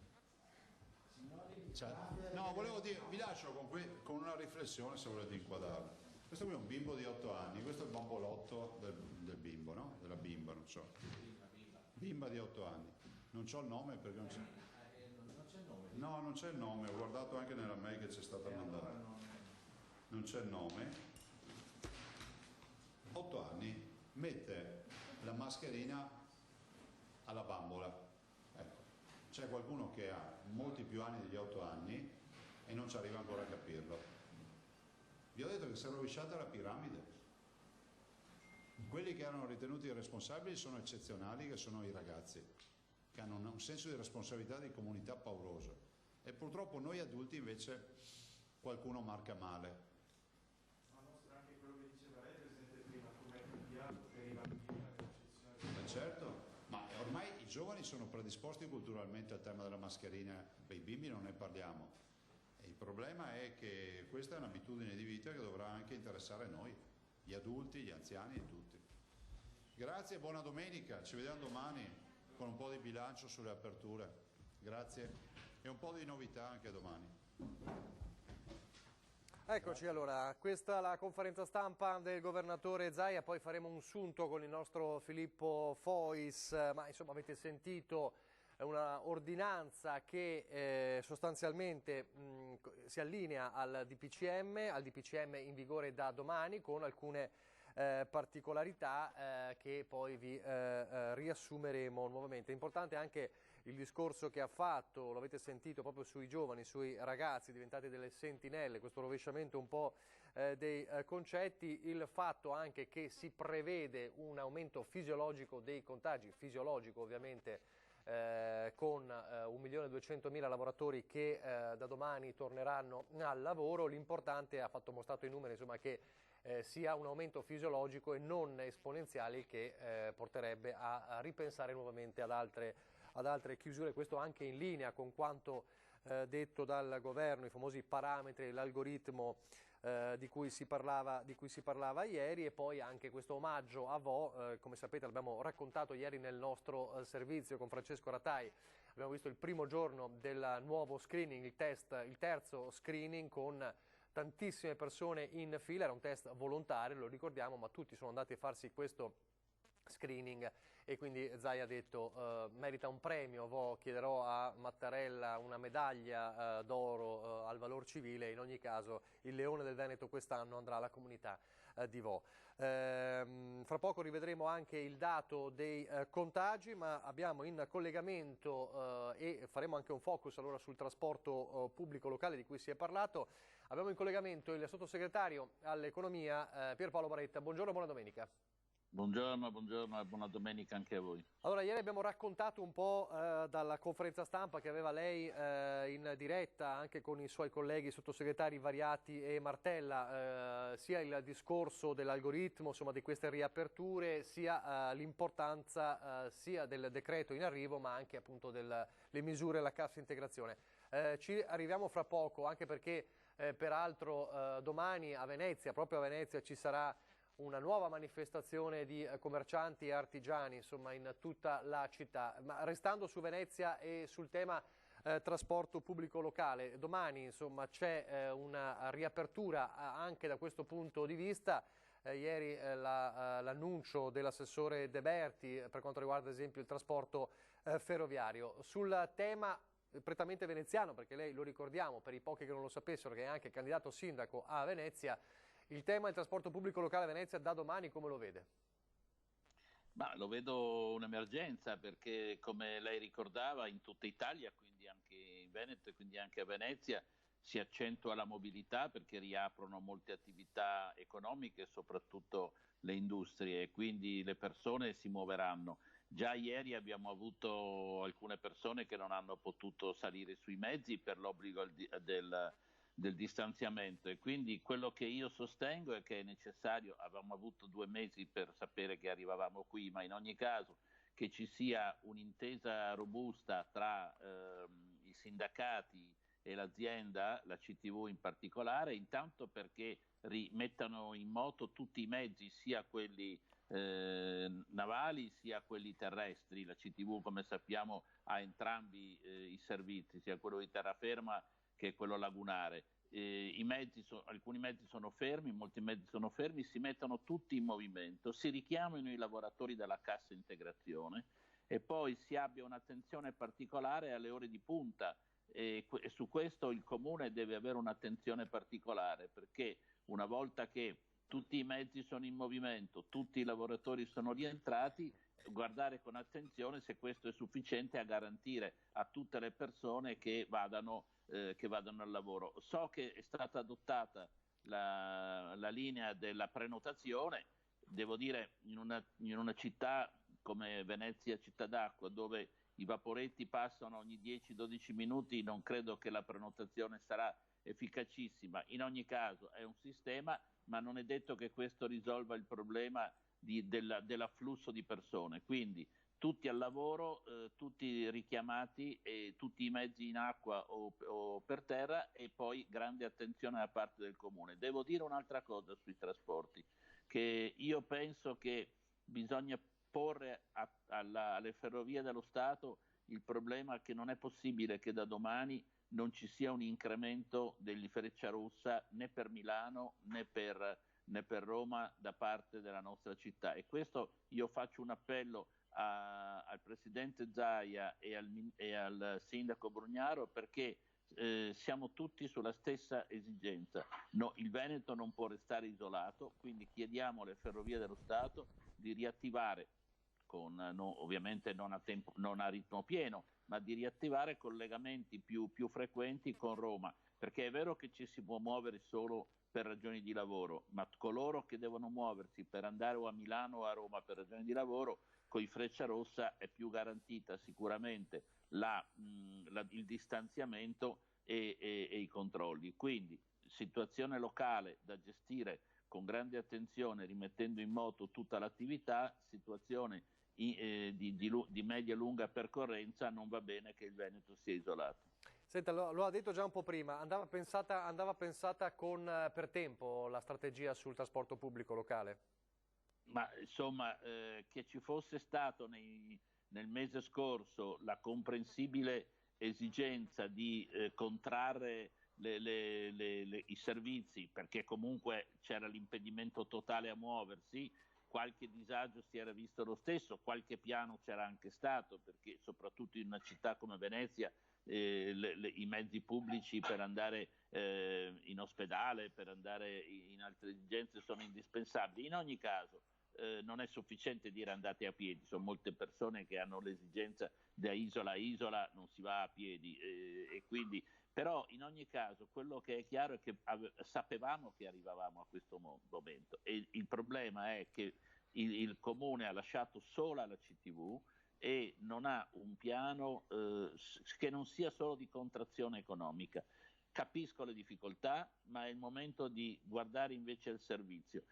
Lo Stato sta decidendo un finanziamento straordinario per il trasporto pubblico locale, stiamo ragionando di 600 milioni, il ministro De Micheli insiste per aumentarli, che saranno destinati al sostegno delle difficoltà delle aziende locali. Intanto garantiamo il servizio. Senta, allora veniamo a quello che succederà domani. Insomma, domani ci sarà una grossa manifestazione che sarà un po' una replica di quello che si è visto nei giorni scorsi nelle varie realtà del territorio del Veneto. Sarà a Venezia, quindi diciamo una marcia silenziosa, un corteo, adesso vedremo come si svilupperà. E il tema è ancora ed è sempre quello dei coloro che non possono da domani riaprire e chiedono non solo di riaprire prima, ma anche che ci siano indicazioni precise sul come riaprire. A queste persone che domani nella sua Venezia sfileranno, cosa dice? Beh, dico che siamo ad un punto di equilibrio difficile, perché comunque nonostante i miglioramenti non abbiamo ancora una situazione tranquilla dal punto di vista epidemiologico. Basta aver sentito anche il Presidente Zaia pochi minuti fa, il quale di fatto ha confermato il decreto nazionale. Ci sono sempre annunci di grandi cambiamenti, poi sono sempre invece conferme del quadro nazionale. Ha raccomandato esplicitamente a tutti l'obbligo della mascherina. Siamo ancora in una situazione delicata. Allora, da un lato bisogna avere grande attenzione alla parte sanitaria, dall'altro l'esigenza di aprire è ben presente, e tant'è che ci sono dei piani precisi, di date precise, e peraltro si sa anche nella discussione di queste ore che potrebbero anche esserci degli anticipi. In ogni caso noi stiamo mettendo a punto un decreto che nei prossimi giorni sarà realizzato proprio per sostenere ulteriormente questa difficoltà, che peraltro è l'ultimo mese. Siamo ormai chiaro, no? Che siamo in una fase di apertura, pur con tutta l'attenzione doverosa alla sanità. Per cui il mio appello a chi sente questa giusta esigenza di rimettersi in moto, di riaprire, è di non sottovalutare questo necessario equilibrio anche di gradualità della ripresa. L'avevamo sempre detto. Adesso domani aprono le fabbriche, tra pochi giorni apre molto importante parte del commercio. Dobbiamo definire, questo sì, dobbiamo definire la data esatta, che non può essere oltre il 1° giugno, dell'apertura delle spiagge, dei campeggi e dei villaggi turistici. Stiamo discutendo con l'Unione Europea e gli altri governi per un corridoio che consenta di far arrivare anche i turisti del centro Europa nelle nostre spiagge, per evitare il corridoio verso la Croazia che era stato ventilato nei giorni scorsi, al quale ci siamo opposti. Quindi gestiamo con gradualità sia la parte sanitaria sia le riprese, sapendo che ci sono delle coperture di ammortizzatori sociali. La cassa integrazione la rinnoviamo per altre 9 settimane, quindi in maniera tale che si possa gestire questa transizione con grande equilibrio, con grande anche voglia di riaprire, ma attenzione anche che noi dobbiamo sapere che la ripresa da sola non basterà, perché non avremo subito un aumento di consumi, non avremo una mobilità delle persone ancora adeguata.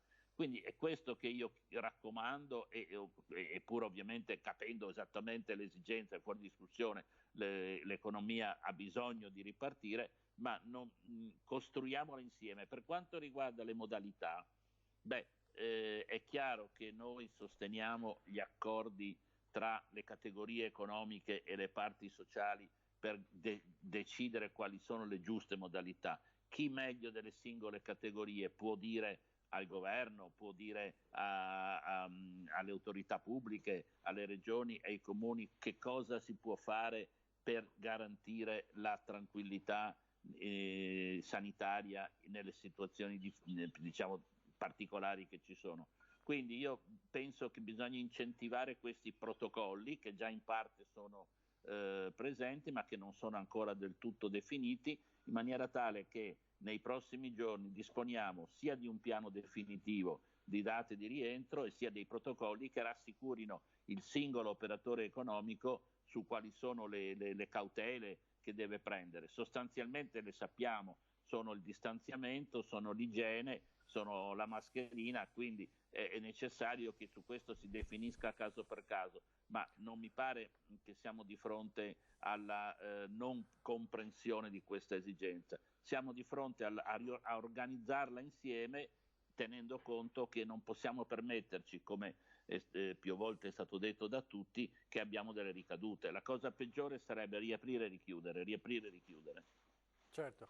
Visto che ha parlato anche delle prossime settimane in arrivo e anche dei prossimi mesi dell'estate, allora torno su una questione più politica. L'ha accennato nuovamente Zaia oggi, ha fatto un accenno ironico comunque sulla questione delle elezioni. Ha detto: immaginatevi, siamo a metà luglio, con questo tempo, e la gente si chiederà perché non andiamo a votare in questo momento. Lui ha annunciato che martedì sarà in commissione, in audizione alla commissione alla Camera per parlare proprio di questo, e continua a ribadire che forse c'è spazio per cambiare ancora la finestra delle elezioni regionali. Lei cosa dice?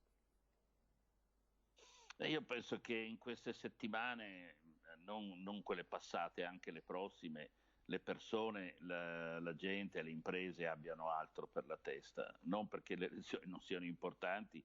Io sono, come lei ha ricordato, anche candidato, quindi so bene quanto sono importanti le elezioni. Mi chiedo se nelle prossime 2 mesi noi siamo in grado di richiamare l'attenzione delle persone a una diciamo, competizione che peraltro in un momento di emergenza è anche molto sfumata nei contenuti e nelle proposte, perché ci vuole anche un momento di grande solidarietà, ma mi chiedo anche se è praticabile in concreto.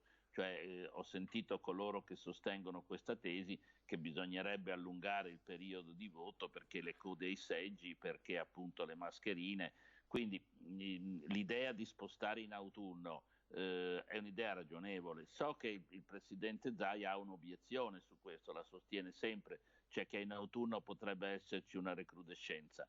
Io questo non lo so francamente e non mi avventurerei a fare previsioni così lontane. So che certo che nelle prossime settimane è abbastanza impraticabile l'idea di delle elezioni. Tra l'altro anche, come sappiamo, le elezioni presuppongono un rapporto il più possibile diretto con i cittadini, cioè vuol dire elezioni senza confronto, senza contenuti, senza campagna elettorale. È molto importante la gestione digitale che stiamo facendo su molte cose, ma francamente non sostituisce il rapporto diretto con gli elettori e con i cittadini. Benissimo, grazie, molto chiaro. Grazie allora al sottosegretario Baretta, grazie della sua disponibilità e buona domenica e buon lavoro anche per i prossimi giorni. Buona Chiaramente domenica. ci risentiremo per fare il punto della situazione a partire da domani. Insomma, vedremo cosa accadrà in questo importante nodo cruciale da domani. Grazie. Grazie, buona giornata. Grazie. Allora noi invece andiamo direttamente dal nostro Filippo Fois, non sarà semplice fare una sintesi di quello che ha detto Zaia, perché ho ricordato insomma anche le parti in cui ha menzionato ad esempio i ragazzi, le sentinelle, insomma, ma ecco vorrei tornare con te sull'ordinanza che diceva anche Baretta prima, sostanzialmente si allinea con il DPCM che entra diciamo, in vigore da domani con alcune precisazioni importanti e alcune ad esempio variabili come la mascherina obbligatoria che nel DPCM non è obbligatoria per il movimento in ogni parte del territorio ma solo in luoghi chiusi, mentre il Veneto conferma invece l'obbligatorietà per muoversi in ogni spazio. Poi ti leggerò anche, perché hai fatto anche tu riferimento oggi al caso della multa di Jesolo, c'è una precisazione importante da parte del comandante della polizia locale di Jesolo. Avete sentito ieri, no? Il sindaco Zoggia ha detto verificherò, l'ha detto ai nostri microfoni, verificherò con il comandante, e allora c'è questa precisazione che ci spiega un po' la vicenda, la leggiamo fra poco. Filippo. Sì, eccoci Nicola, buongiorno ai nostri telespettatori e vi faccio vedere subito l'ordinanza del 3 maggio 2020, ci è stata consegnata poco fa, addirittura questa è una bozza, poi il testo ufficiale sarà diramato nelle prossime ore. Ci sono diverse novità importanti, come dicevi tu, un po' difficile districarsi tra i tantissimi casi che vengono contemplati proprio per togliere qualsiasi ambiguità a quelli che sono i provvedimenti che entreranno in vigore da domani e che lo saranno fino al 17 di maggio. Vi ricordiamo che il 18 è la data in cui scade anche il DPCM, il decreto della Presidenza del Consiglio dei Ministri. Io direi che la cosa più importante, la prima che possiamo dire è, domani lo sapete, si riaprono diverse attività, sono 1.200.000 i veneti che torneranno a lavorare, ma si riaprono anche i confini comunali.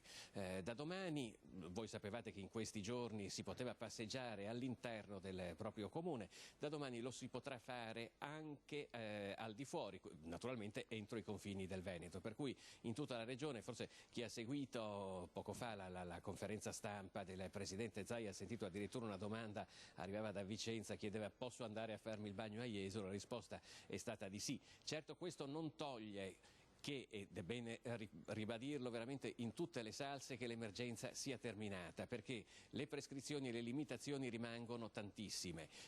La prima la dicevi tu, è fatto obbligo di uscire di casa con la mascherina e con i guanti o in alternativa un sanificante. La seconda, continuano a essere proibiti gli assembramenti, per cui vanno bene naturalmente i parenti, abbiamo visto fino al 6° grado, gli affini fino al 4°, ma tutti gli altri no, la distanza di sicurezza deve essere mantenuta assieme alle mascherine. Queste sono diciamo le primissime cose che mi sento di dire ai telespettatori, perché le prossime 2 settimane, l'ha ribadito Zaia, saranno veramente decisive. Stiamo entrando in quella fase 2 di convivenza col virus, in una situazione molto buona, con un continuo calo dei ricoverati e di ricoverati in terapia intensiva. Non ci si può assolutamente permettere che questi 2 dati risalgano, per cui quello che si chiede a tutti i cittadini è anche un atto di responsabilità. Vengono allentate le maglie delle limitazioni che abbiamo vissuto in questi mesi, ma bisogna farlo responsabilmente e senza dimenticarsi che ci si mette un attimo, purtroppo l'abbiamo visto in altre zone del mondo, ci si mette un attimo a far risalire la curva dei contagi. Dicevamo, ho fatto un accenno anche importante al ruolo dei ragazzi, no? I ragazzi che un ribaltamento dei ruoli tra ragazzi e adulti. Ha mostrato anche quella foto significativa di quella bimba che ha messo la mascherina sul volto del bambolotto. Sì, questo è uno dei dati, possiamo dire, definirli anche sociali, che stiamo registrando in questi mesi. I giovani si sono dimostrati molto più responsabili di tanti adulti. Oggi abbiamo parlato, anche ho chiesto al Presidente riguardo ai mezzi di trasporto. Voi sapete che non è necessaria solamente la sicurezza e le misure anticontagio nelle aziende che riapriranno domani, ma anche nei mezzi di trasporto. Ebbene, ci arrivano segnalazioni, per esempio qui da Venezia, di diverse persone che continuano a non indossare la maschera negli autobus e abbiamo anche raccolto alcuni casi in cui se glielo si veniva fatto notare non rispondevano certo in maniera educata, sostenendo sostanzialmente che loro tanto non sono positivi. Ecco, da parte dei giovani invece c'è una grossa presa di responsabilità, anche e soprattutto quello che stupisce da parte dei bambini, che si sono dimostrati veramente molto sensibili e ligi a tutte le prescrizioni che sono state date in questo periodo. E poi un altro dato che volevo ribadire con te è il concetto ci si aspetta un aumento fisiologico dei contagi, ma deve rimanere all'interno del fisiologico. Sì. Deve rimanere all'interno del fisiologico, altrimenti purtroppo bisogna dirlo e bisogna bisognerà ricordarselo sempre nelle prossime settimane, altrimenti si ritorna punto e a capo. Si ricomincia da capo con quello che era avvenuto a marzo e noi sappiamo che è qualcosa che veramente questa volta non ce lo possiamo permettere. Non ce lo possiamo permettere dal punto di vista economico e quindi della tenuta sociale della regione come della nazione, per cui è veramente importante che le prescrizioni vengano seguite da tutti. Più si seguono queste prescrizioni, prima si esce da questa emergenza, altrimenti veramente siamo nei guai. Ultima cosa, allora ti volevo dire, adesso tu ti sposterai in zona Jesolo, così vediamo un po' com'è la situazione? Sì, certo, io prima volevo però anche dirvi di questo, poi noi vi leggeremo anche e ve la faremo sapere molto bene com'è l'ordinanza della regione. Devo dire che, come era stato peraltro annunciato anche da Zaia, da questo punto di vista si fa veramente un grosso passo in avanti, perché spesso abbiamo visto dei testi che venivano diffusi anche a livello nazionale che lasciavano tantissima ambiguità. Questa ordinanza, devo dire, è un unicum nel caso della giurisprudenza italiana, perché è scritta nell'italiano che parliamo tutti ed è veramente esaustiva su quello che si può e non si può fare. L'invito è veramente a tutti di leggerla, di ascoltarla attraverso i nostri telegiornali e le nostre dirette, se vogliono anche di scaricarsela attraverso il sito internet della regione, perché veramente contiene, assieme alle FAQ, le Frequently Asked Question, vale a dire i quesiti più ricorrenti delle persone che si trovano sempre nel sito della regione, veramente si trovano tutte le risposte e tutti i comportamenti che si devono tenere in questi giorni. Bene, grazie allora, grazie a Filippo Fois. Allora ci collegheremo più tardi nella seconda parte dell'edizione straordinaria, faremo un giro a Jesolo, capire un po' com'è la situazione da quelle parti. Grazie a te, grazie anche a Paola Barbato. Grazie. Allora, prima di andare in pubblicità e poi avremo un altro ospite Skype e parleremo di scuola, vi faccio vedere il bollettino dell'azienda Zero, perché anche questo poi è un elemento da cui si parte poi per le decisioni, è diciamo lo strumento di base che serve per poi prendere le decisioni, le misure, le ordinanze, eccetera, e il bollettino di questa mattina, ore 10, parla di più 58 casi positivi, 18.318 totale casi, attualmente positivi 7.299, i negativizzati sono 9.503, c'è un più 10 di ricoveri in area non critica, 955, e un meno 5 in terapia intensiva, 103, quindi stiamo avvicinando alla soglia dei 100, ha detto prima Zaia, brinderemo quando scenderemo sotto la soglia dei 100 ricoverati in terapia intensiva, 7 i decessi nella notte distribuiti diciamo nelle varie realtà, 3 di questi all'ospedale di Sant'Orso. Questa è diciamo il quadro, questo è il quadro della situazione a livello epidemiologico. Allora io direi se non ci sono, ecco no, una cosa volevo dire e poi la ribadiremo anche perché torniamo su questo caso che ha fatto discutere della multa di Jesolo. Allora vi leggo una cosa, una precisazione che è arrivata dal comandante della polizia locale di Jesolo, un attimo solo che la cerco e la trovo fra pochissimo. Allora, dice il comandante Vanin,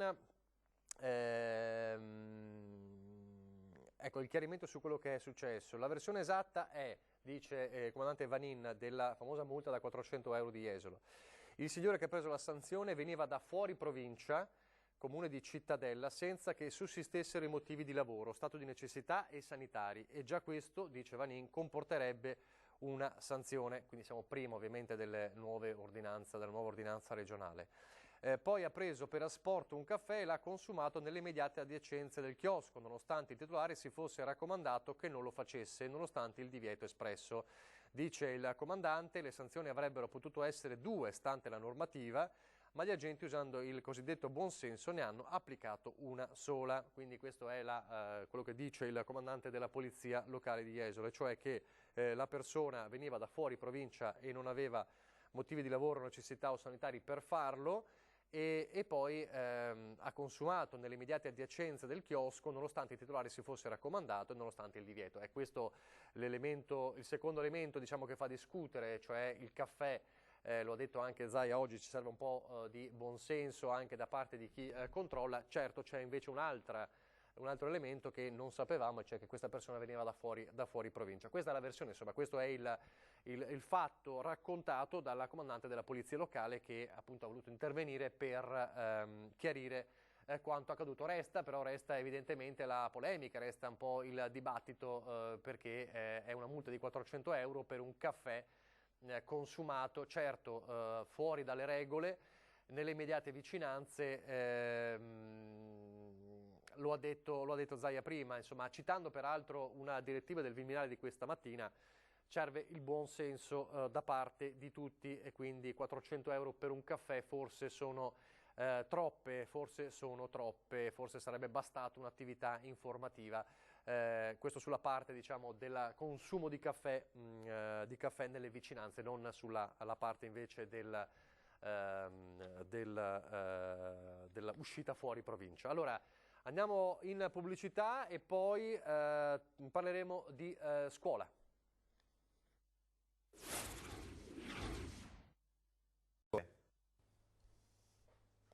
Rieccoci in diretta con la nostra edizione straordinaria. Allora, ieri la ministra dell'istruzione Lucia Azzolina annuncia a settembre lezioni metà a scuola e metà a casa. Ovviamente si riapre il dibattito, lo scenario che lo scenario che si diciamo, costruisce, che si vede, è quello appunto di una situazione ancora, molti speravano, di una normalità, ma evidentemente non sarà così, o almeno stando alle parole del ministro Azzolina.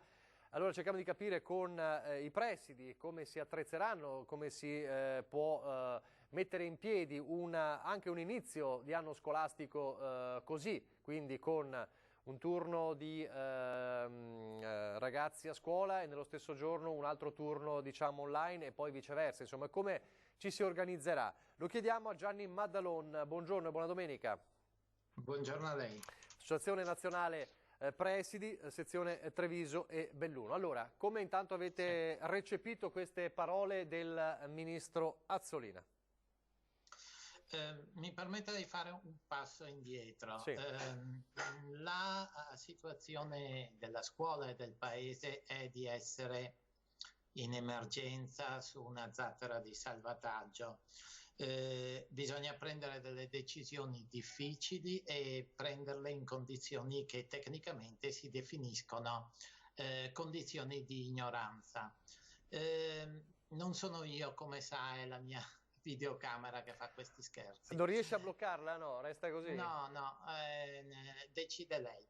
Detto questo, io considero che il buon senso e evitare effetti annuncio non sia che la strada maestra. Allora, se abbiamo davanti 4 mesi, e cioè maggio, giugno, luglio e agosto, se riusciamo a allinearci il più possibile alla situazione della Cina, vale a dire poter rientrare tutti quanti con misure di contenimento e di protezione personale, è evidentemente meglio che non avere metà classi a casa. Quindi il problema, a mio avviso, va affrontato per gradi. Usiamo questi 4 mesi per combattere al meglio il virus. Il modello Veneto, con la politica dei tamponi che è stato preannunciato, diventerà in qualche modo massiva, con una individuazione concentrica dei contagiati e dei loro contatti, ha funzionato incomparabilmente meglio di altri modelli e lo vedono i risultati rispetto alla Lombardia, per fare l'esempio più immediato. Allora, fase 1, continuiamo con questa politica generale che per la scuola o comunque per l'ambito, diciamo, della educazione potrà voler dire, per esempio, che nella seconda metà di giugno e in luglio avremo una palestra limitata per provare se misure di distanziamento sono possibili, i famosi campi estivi. Combattuto al meglio il virus, ipotizzando che con altri 4 mesi a disposizione quantomeno il Veneto si allinei alla Cina, allora potremmo pensare di rientrare a settembre con i dispositivi di protezione individuale e con le misure organizzative. Che cosa intendo con questo? Intendo ovviamente mascherine, intendo ovviamente controllo della febbre ogni mattina a casa se supera i limiti di 37,5, se no il ragazzo viene trattenuto a casa, e uso di gel e di percorsi entro scuola in modo che siano contenuti i contatti, però tutti in presenza, quindi questo sarebbe un secondo gradino. Ma quindi lei sta dicendo che quello che ha detto il ministro Azzolina non potrebbe non essere così, insomma, a settembre, ci potrebbe essere... Non è automatico se lavoriamo bene. Certamente se non lavoriamo bene riparte il contagio, se l'esperienza dei centri estivi non ci dà un risultato soddisfacente, allora a scalare prenderemo in considerazione altre opzioni. L'opzione a cui è saltata di colpo la signora Azzolina, personalmente non la ritengo particolarmente particolarmente razionale, perché gli stessi doppi turni sono affrontabili in vari modi. Per esempio, alternando mattina e pomeriggio tutte le volte che ciò è possibile in determinati indirizzi di scuola, che sono la maggior parte di quelli. Poi ci sono le eccezioni, cioè le elementari che hanno già il tempo lungo, il liceo musicale che ha al pomeriggio strumento musicale e così via.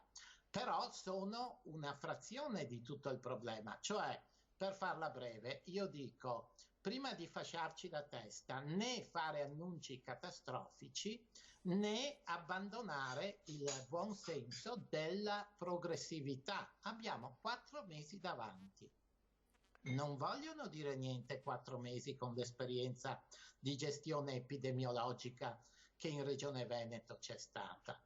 Io credo che non sia automatico che non si potrà tornare a scuola, come vediamo in queste settimane in Cina. Ecco, ma perché allora secondo lei il ministro è saltato direttamente, come diceva lei, a questa conclusione? Ma qualcheduno le avrà fatto osservare che i precedenti annunci, e siamo sempre ad annunci, noi abbiamo fra 10 giorni da fare, se non cambia la regola, il documento del 15 maggio cosiddetto per introdurre all'esame di Stato. Non ci hanno ancora dato uno straccio di ordinanza su come agire quest'anno sull'esame di Stato e facciamo annunci da qui a settembre. Perché lo avrà fatto? Non lo so, non sono nella mente della signora Azzolina.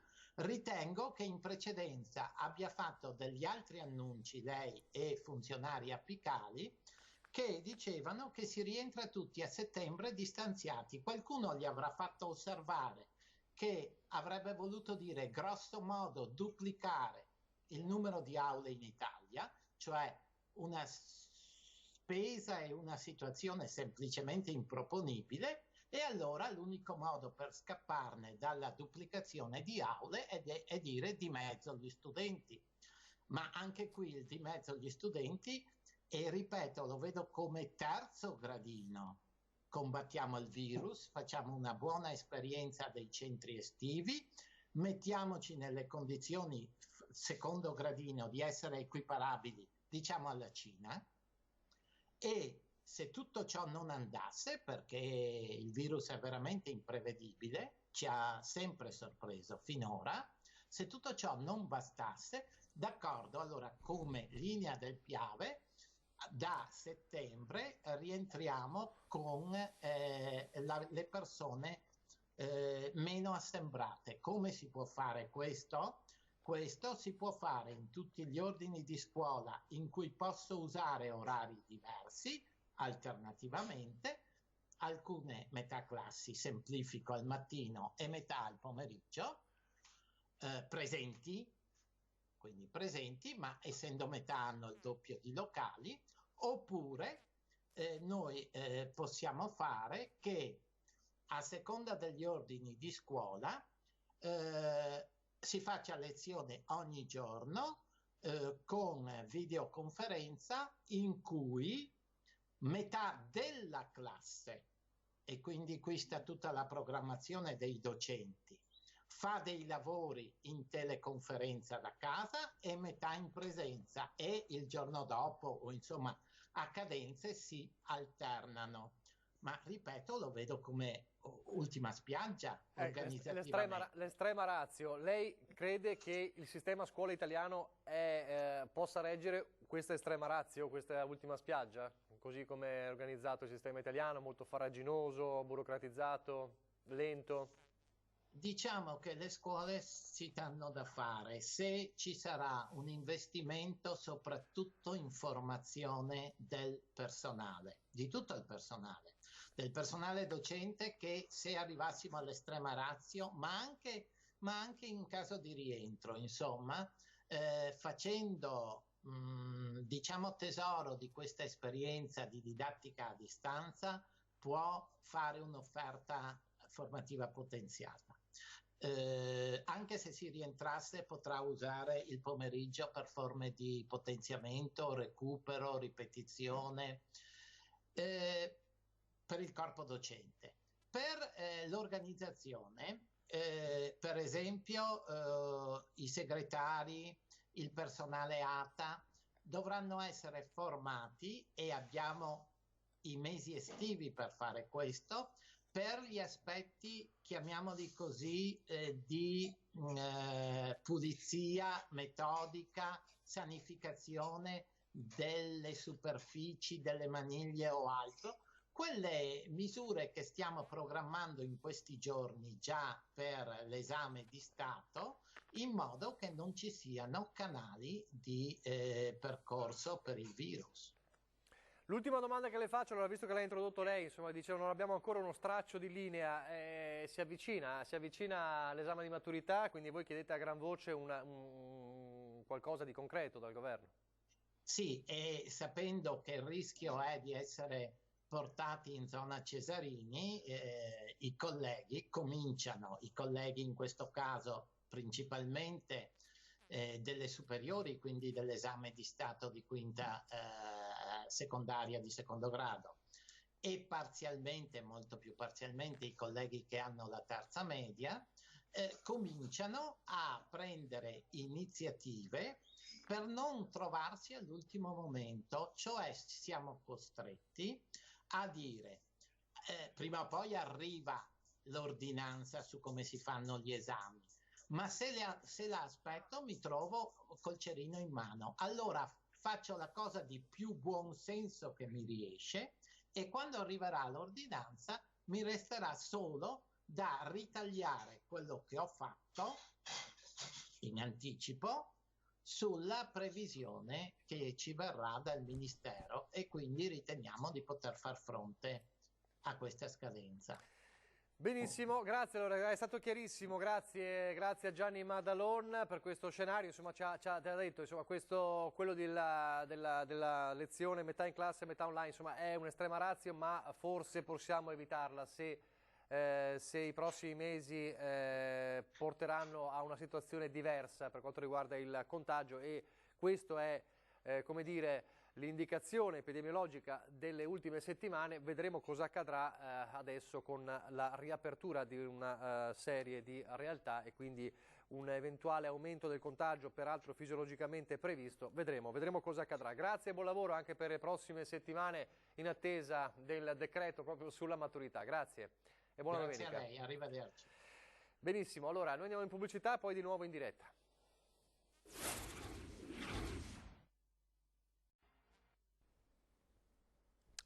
Rieccoci in diretta, siamo quasi in chiusura di questa prima parte dell'edizione straordinaria di oggi, molto importante perché abbiamo fatto il punto anche con la nuova ordinanza del governatore Zaia, che proroga di fatto molte delle misure della precedente ordinanza, si allinea anche al DPCM in vigore da domani, quello nazionale. È un'ordinanza che entra in vigore da mezzanotte, sarà attiva e sarà valida fino alla mezzanotte del 17 di maggio. Ci sono degli allentamenti sull'attività motoria, ad esempio, che sono adesso realizzabili, fattibili in tutto il territorio regionale, non più solo nei comuni. Abbiamo sentito anche invece resta l'obbligo delle mascherine e quant'altro. Tra questi c'è anche un'importante novità per il settore sportivo e anche le prime reazioni. Leggo le notizie secondo le quali da domani in Veneto possono riprendere gli allenamenti individuali in piscina.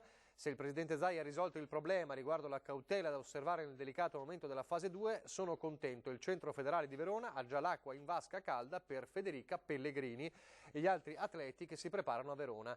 Lo ha detto all'ANSA il presidente della Federmoto Paolo Barelli, che ieri si era detto in attesa di indicazioni dal Comitato Tecnico Scientifico della Protezione Civile per quanto riguarda gli allenamenti individuali in piscina, e quindi annuncia così la riapertura dell'impianto Scaligero. Spero, aggiunge, che una linea generale per garantire l'accesso ordinato agli impianti sportivi anche nel resto d'Italia arrivi dal governo o delle altre regioni interessate. Questo per quanto riguarda le novità della nuova ordinanza sul fronte sportivo.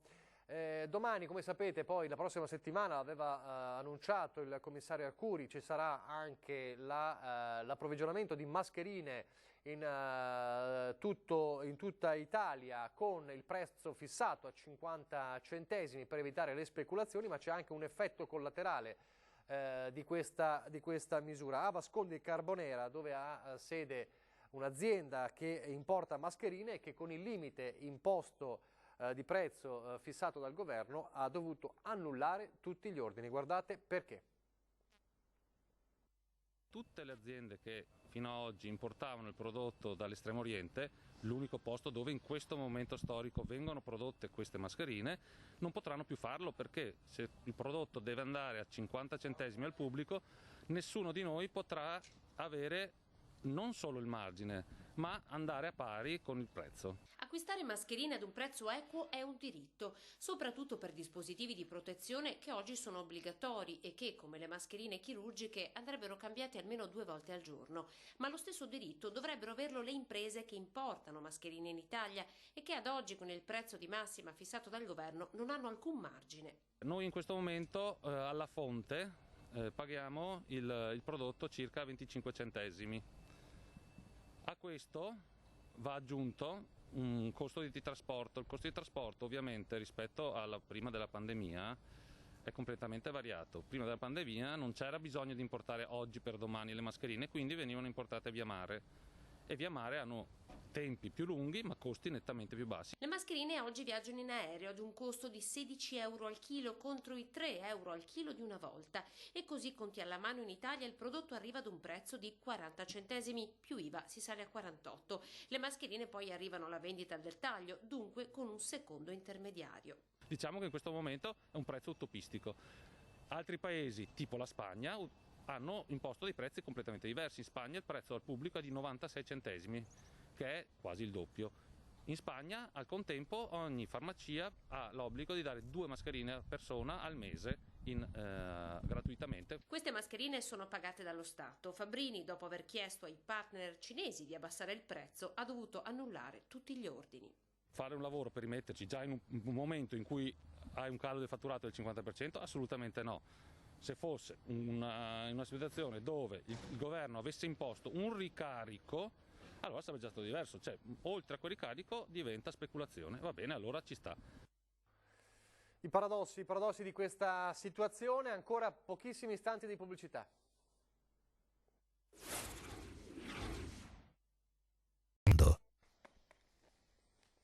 Rieccoci in diretta, siamo davvero in chiusura, non ci sono ulteriori aggiornamenti rispetto a quanto ci siamo detti poco fa.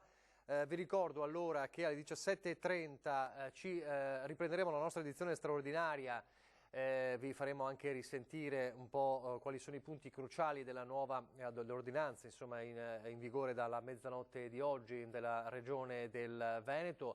Parleremo anche del trasporto pubblico e delle novità da domani. Ci collegheremo poi, faremo il nostro giro anche a Jesolo per vedere com'è la situazione, insomma tanti ospiti Skype e collegamenti. E quindi alle 17:30 alle 19:30 la nostra seconda parte dell'edizione straordinaria, e poi il telegiornale di Treviso come sempre alle 19:30, dalle 20 alle 21 l'ultima parte dell'edizione straordinaria. Allora ci lasciamo con il racconto di Francesco Ceron, un racconto di solidarietà in queste settimane che viene dalla comunità kosovaro-albanese di Quinto di Treviso, che dice: qui siamo a casa nostra e dobbiamo fare la nostra parte. Allora guardate cosa hanno fatto, e con questo ci salutiamo. Noi siamo molto contenti perché siamo come a casa nostra e vogliamo ringraziare. A parlare è Bayram Descu, uno dei componenti della comunità kosovaro-albanese di Quinto di Treviso. Assieme ad altri connazionali, una ventina fra artigiani e piccoli imprenditori, si è fatto promotore di una raccolta fondi a favore del comune per far fronte all'emergenza da Covid-19. Motore del gesto un sentimento di reciprocità tra Veneto e Kosovo che ha origini lontane. 1999 era guerra in Kosovo e un gruppo, una decina di medici che sono andati direttamente dal Veneto qua, hanno aiutato gente che erano in guerra. Immigrati da una ventina d'anni, la loro casa oggi è stabilmente qui, il lavoro, la famiglia, la comunità, un'integrazione raccontata dai fatti. La statua di Madre Teresa di Calcutta, ad esempio, lungo la Noalese, è opera loro, donata 2 anni fa alla città di Quinto. Quando è scoppiata l'epidemia, Imer, titolare di una pizzeria, ha offerto le pizze ai volontari della protezione civile. Becchim Bessimi, invece, è un'azienda edile e di restauro della palladiana Villa Emo porta anche il suo nome. E siamo tanti imprenditori kosovari albanesi che siamo sentiti in dovere di fare questo gesto, si è data questa opportunità e siamo stati pronti. Magari abbiamo fatto poco, però quello che abbiamo potuto abbiamo fatto. La comunità kosovara albanese a Quinto oramai ha dimostrato di essere integrata e fare parte di tutto il sistema Quinto di Treviso, e quando è partita l'epidemia e quindi ci siamo mossi con i volontari e quant'altro, loro sono sempre stati pronti a dire ci siamo, se volete vi diamo una mano. 12.000 euro la somma raccolta e consegnata idealmente stamattina nelle mani del sindaco Stefania Sartori. Soldi che andranno alle famiglie più bisognose dopo che i 60.000 euro in buoni spesa erogati dal governo sono già stati esauriti. Quindi adesso saremo molto in difficoltà nell'aiutare le prossime famiglie che verranno a chiederci aiuto, e quindi con queste donazioni potremo fare ancora qualcosa per le nostre famiglie appunto in difficoltà.